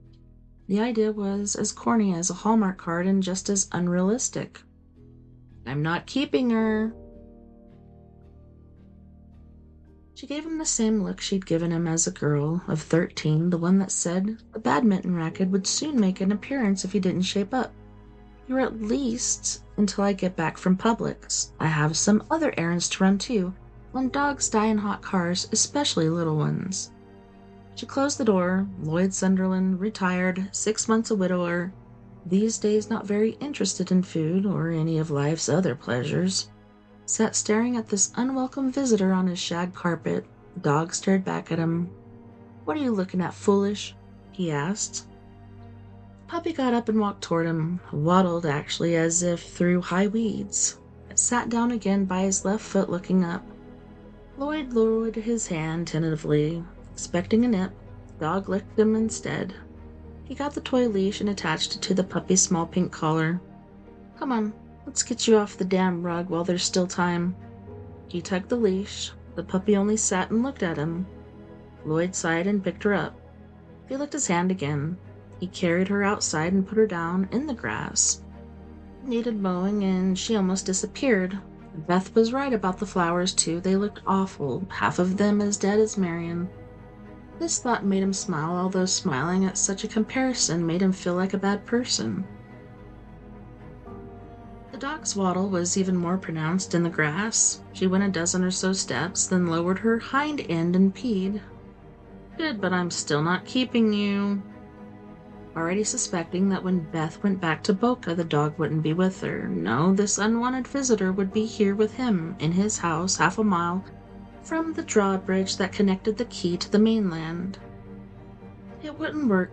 He had never owned a dog in his life, but until he found someone who would take her, she might give him something to do besides watch TV or sit in front of his computer playing solitaire and surfing sites that had seemed interesting when he first retired and now bored him to death. Beth returned almost 2 hours later. Lloyd was back in his easy chair and the puppy was back on the carpet sleeping. His sister, whom he loved but who had irritated him his whole life, irritated him further today by coming back with a lot more than he had expected. She had a large bag of puppy chow, organic of course, and a large container of plain yogurt, which, when added to the puppy's food, was supposed to strengthen the cartilage in those radar dish ears. Beth also brought puppy pads, a dog bed, 3 chew toys, 2 of which squeaked annoyingly, and a child's playpen. It would keep the puppy from wandering in the night, she said. Jesus, Bethy, how much did that playpen cost? It was on sale at Target, she said, dodging the question in a way he was familiar with. No charge, my treat. And now that I've bought all this, do you still want me to take her back? If you do, you get to do the returns. Lloyd was used to being outplayed by his sister. I'll give it a trial run, but I do not appreciate being saddled with responsibility. You always were high-handed. Yes, she said, with Mother gone and Dad a functional but basically hopeless drunk. I had to be. Now how about the scramble? All right. Has she peed on the rug yet? No. She will. Beth actually sounded pleased with the idea. What are you going to name her? If I name her, she's mine, Lloyd thought, only he suspected she was his already and had been from the first tentative lick. The way that Martian had been his from the first kiss. Another stupid comparison, but could you control how your mind sorted things? No more than you could control your dreams. Lori. I don't know, it just came to me. Well, she said, that's all right. Lori followed them into the kitchen, waddling.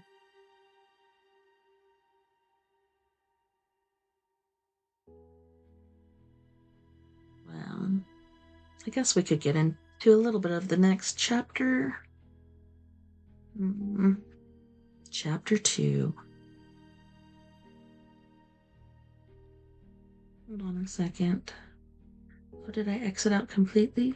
Yes. Okay. Lloyd papered the white shag carpet with puppy pads and set up the playpen in his bedroom, pinching his fingers in the process. Then went into his study, fired up his computer, and began reading an article titled, So You Have a New Puppy. Halfway through it, he became aware that Lori was sitting beside his shoe.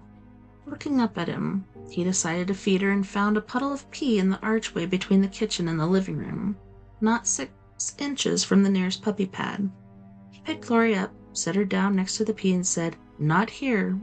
He then put her down on the pristine pad. Here.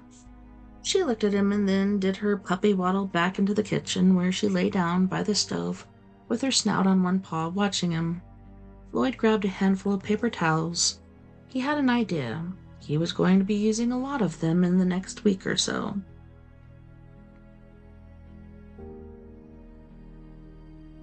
Once the puddle was cleaned up, a very small one, there was that.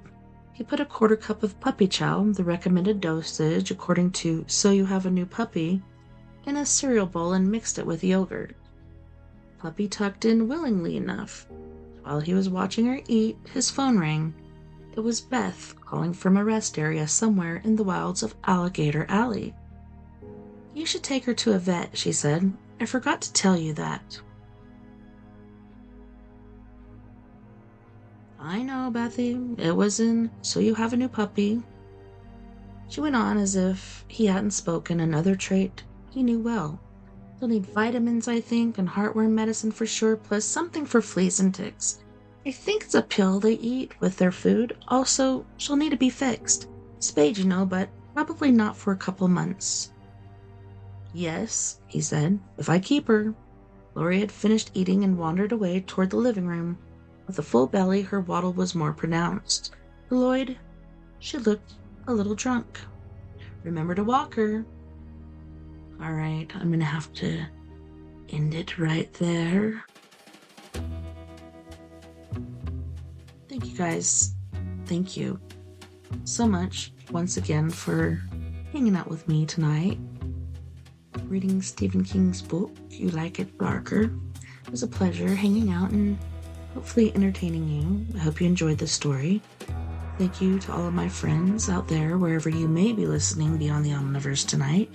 I had a wonderful time, and I can't wait to do it again tomorrow night, where, I don't know, I was thinking some trippy TikToks would be cool. If you want to watch, come on over to We Are Paradox Media on YouTube, and you could check it out with your eyeballs and your hearing earballs. Don't forget, you guys, we're all in this together. Together we can make the world a bit better. And together, my friends, we are Paradox Media, because without you, there is no us.